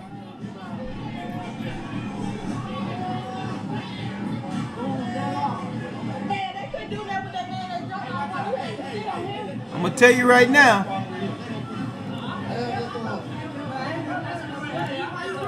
I'll tell you, hey, let me tell you, we could be flipping burgers, you name it. We've had a family reunion playing, OJ's playing in the background, and guess what? It'll all stop and pop off. Judah have always been like that, folks. And that's what they don't tell y'all. They don't tell you about that. And not only that, ride for everybody. Ride for everybody. Folks, why do you think if our people get discouraged and don't support something, it automatically falls? Look at what happened to Kamala. She said one thing. I'm not going to do something that's only going to benefit black people. No. And our people, oh, it's the same adage. Oh, we can show you better than we can tell you. Okay? Asian shops are tearing down right now. And when the brothers say it's the Most High, it is the Most High when you take our kindness for a weakness. We're going to be down with you. But the whole thing, what you're not going to do is undermine or take our kindness for weakness. That's when the Most High kicks in. They have a white chair over there in Alabama that will be forever immortalized. Okay? Right? We have one more that ends our broadcast for this evening, Brother Israel.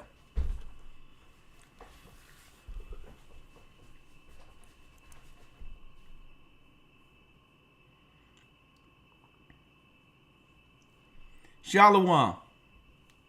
Okay, hey, shalom, man. And don't forget, the Most High have always had us represent with honor throughout the earth. Hey, Jesse Owen, when he went over there during the war and just tore it up before the whole earth to see. Even old Hitler talked about if you take the no-tell beer out of this, and I bet you Germany can beat you. A black man. And I'm talking about people who grew up in the South, went to school and all that, and they go over there and they show out before the whole world. Muhammad Ali, who've always stood for our people, and not just our people, Judah, all of our people. And it's important that our brothers and sisters don't forget the effort that was put in. Right. The effort that continually to be put in while these demo nuts is trying to pit us at odds with one another. Okay? I mean, you talking about, hey, you talking about some serious spiritual greatness that have persevered. Right? You talking about Michael Jackson. You talking about Joe Jackson. You talking about some of the greatest have ever done things to represent what's right in this earth when it comes to culture, spirituality, when it comes to believing in the Almighty, all of that. And they're purposely trying to erode it and destroy the culture through a Marxist model. That's their plan. I'm sorry, brother. Floor is yours. Oh yeah, Elder, I was just y'all confirmation on something. in relation to these words. Like I was thinking about this word boo and jigga. And I was thinking about the representation, like that they had us seem like we was, well, Martin Luther King represented us right between we had that harmless appearance. So I looked up the word jigaboo, whatever. I think it's connected with like somebody being afraid. So, you know, they demonize our image and they changed our image up.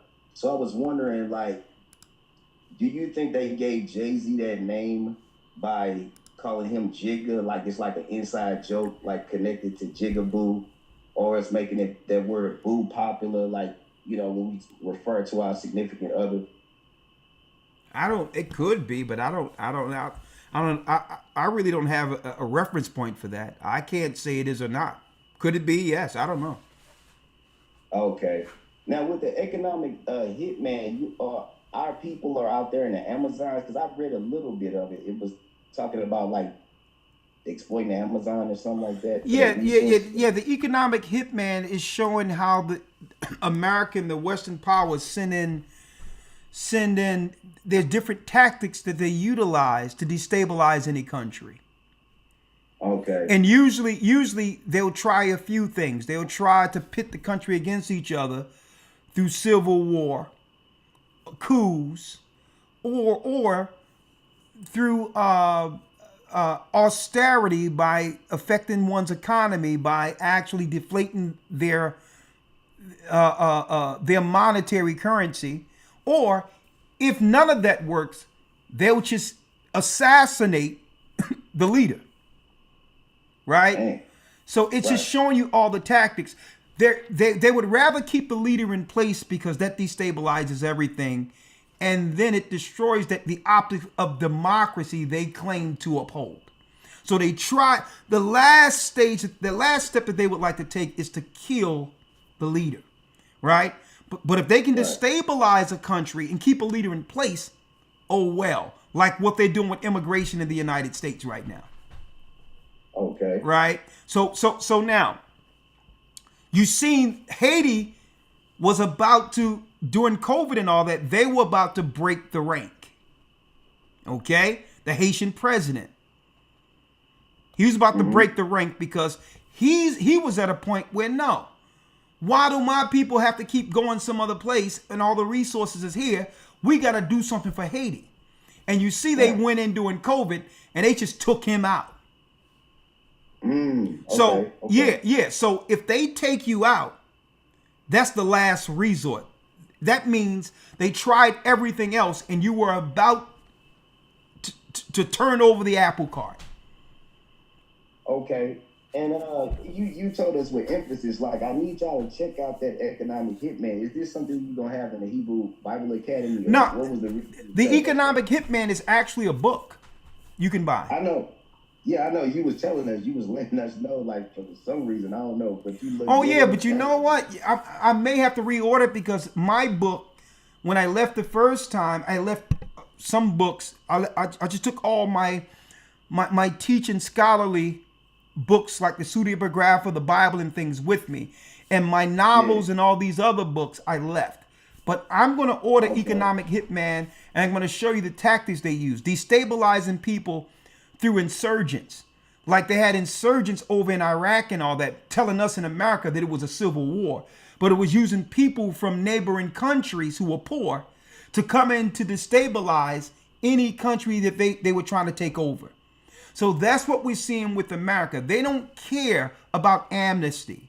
They don't care about the people who are suffering in Haiti or Africa. They're using the people as pawns of insurgents to destabilize the economy. And then when the person do a crime, they'll say it's the black people. It's Judah. Right. So this is how they promote their demonization before the world to justify the reaction, which is solving the problem, be it incarceration and or worse. Okay? Right. And guess who's behind that? The Democrats is behind that. Wow. The Democrats. It's the Democrats who bring in the crime, and it's the Republicans who claim now we must be tough on crime. See? crazy. Yeah. Hey, Pseudographica, like, is that the oldest book? Because I know I can't ask too many questions, but I was trying to see if Pseudographica, that's the oldest book, because you got the King James, William Tyndale, and I think it's the Tanakh, then the Pseudographica. I was trying to get the oldest one. Yeah, the Pseudepigrapha is really the Old Testament, parts of the Old Testament that wasn't added into the canon. Okay. Yeah. Yeah, because I'm just trying to get to the root of it, like nothing that's missing. You know what I'm saying? So is that the Tanakh? Yeah. Well, we usually, you in the academy, right? Oh. Well, there you go. But usually it's the books we go into. And we're very careful to tell people not to go into other books because you can tell when it's plagiarized or it was utilized. Yeah. It was utilized so that the Vatican can justify a canon where they can now become the authority of what books people read. So the Vatican was creating false books so that people can now say, well, okay, we need an authority over it. Like the Ethiopian Bible. That's a bunch of garbage. None of that never happened. Okay? The Ethiopian Bible is a bold-faced lie. The Book of Barnabas, bold-faced lie. So there's a lot of books out there with Bible names, biblical characters' names, that they aren't right. All right, so just be careful. The Essenes Gospel, another garbage book. Okay, the Essenes. So you have to be careful. Usually, if I would say, just stick with the book of the Bible in of itself, with the Apocrypha, the book of Jasher, and the book of Enoch, the book of Jubilees. Those books, that's more than enough for you to obtain certain, the knowledge you would need for a foundation. Okay, but stay away from the Tanakh, though. Well, the Tanakh is the Old Testament. It's after the first 5 books. The Tanakh is the prophets. You got the law, the prophets, and the New Testament. Okay, cool. So the Tanakh is part of your Bible. Okay. All right. Okay. All right, brothers. Thank you, my teachers, and bless y'all, man. Well, bless you, brother. It's good speaking with you. Great questions. Same here. Wow. Shalom. All right. And again, I'm going to say this. The reason why I'm pointing out Judah tonight, because why? It's imperative we get behind one another. And you want to back your brother because your brother will always have your back. And that starts with the king of Judah. The king of Israel. Our Lord and Savior. If he was living today, he would be a black Judite living in earth. Okay? So the whole thing is we have to get behind one another because Judah has always had everyone else's back. And I hear this stuff, people saying divisive. Someone is being divisive if they not accept Africa and all that. No, the divisiveness, Esau is the divisive one. He split people up in colonies and re-educated them. Okay? He came up with the lie, the out of Africa theory, to justify us being seen as subhuman. We're not from Africa. We're from Israel. And that's right. I'll see you Friday through Patreon. We are the children of Israel. And yes, we are back. Elder Lawyer, thank you. And you have a pleasant evening, my brother. Yes, sir. Thank you. And you do the same. All right. Thank you. Shalom. Shalom. Shalom.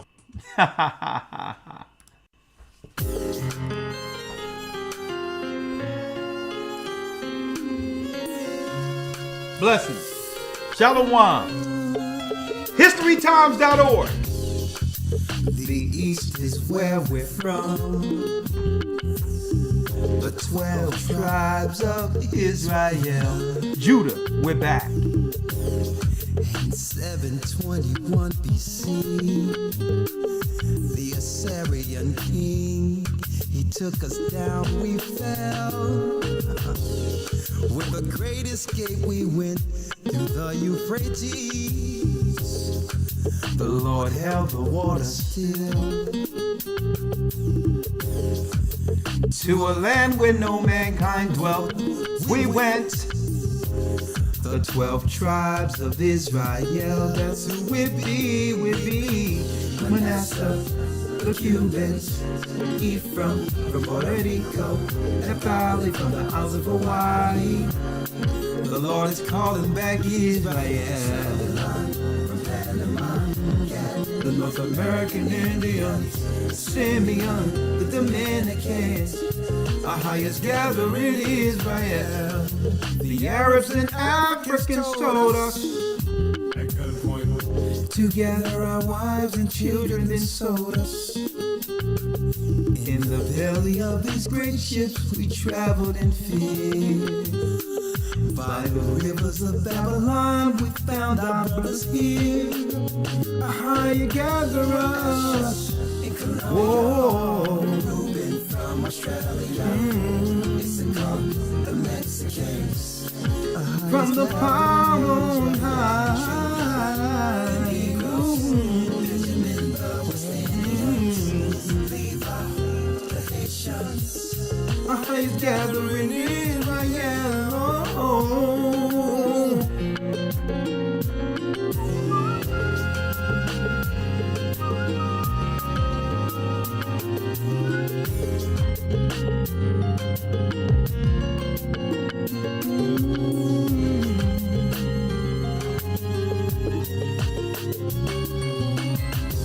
Asher in Colombia.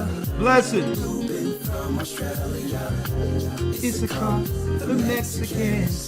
That's who we be. We be Judah, the Negroes. Benjamin, the West Indians.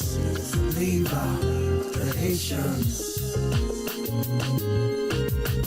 Manasseh, the Cubans. Ephraim from Puerto Rico. And Pali from the Isles of Hawaii. The Lord is calling back Israel. Zebulon from Panama. The North American Indians. Simeon with the Dominicans. Our highest gathering Israel.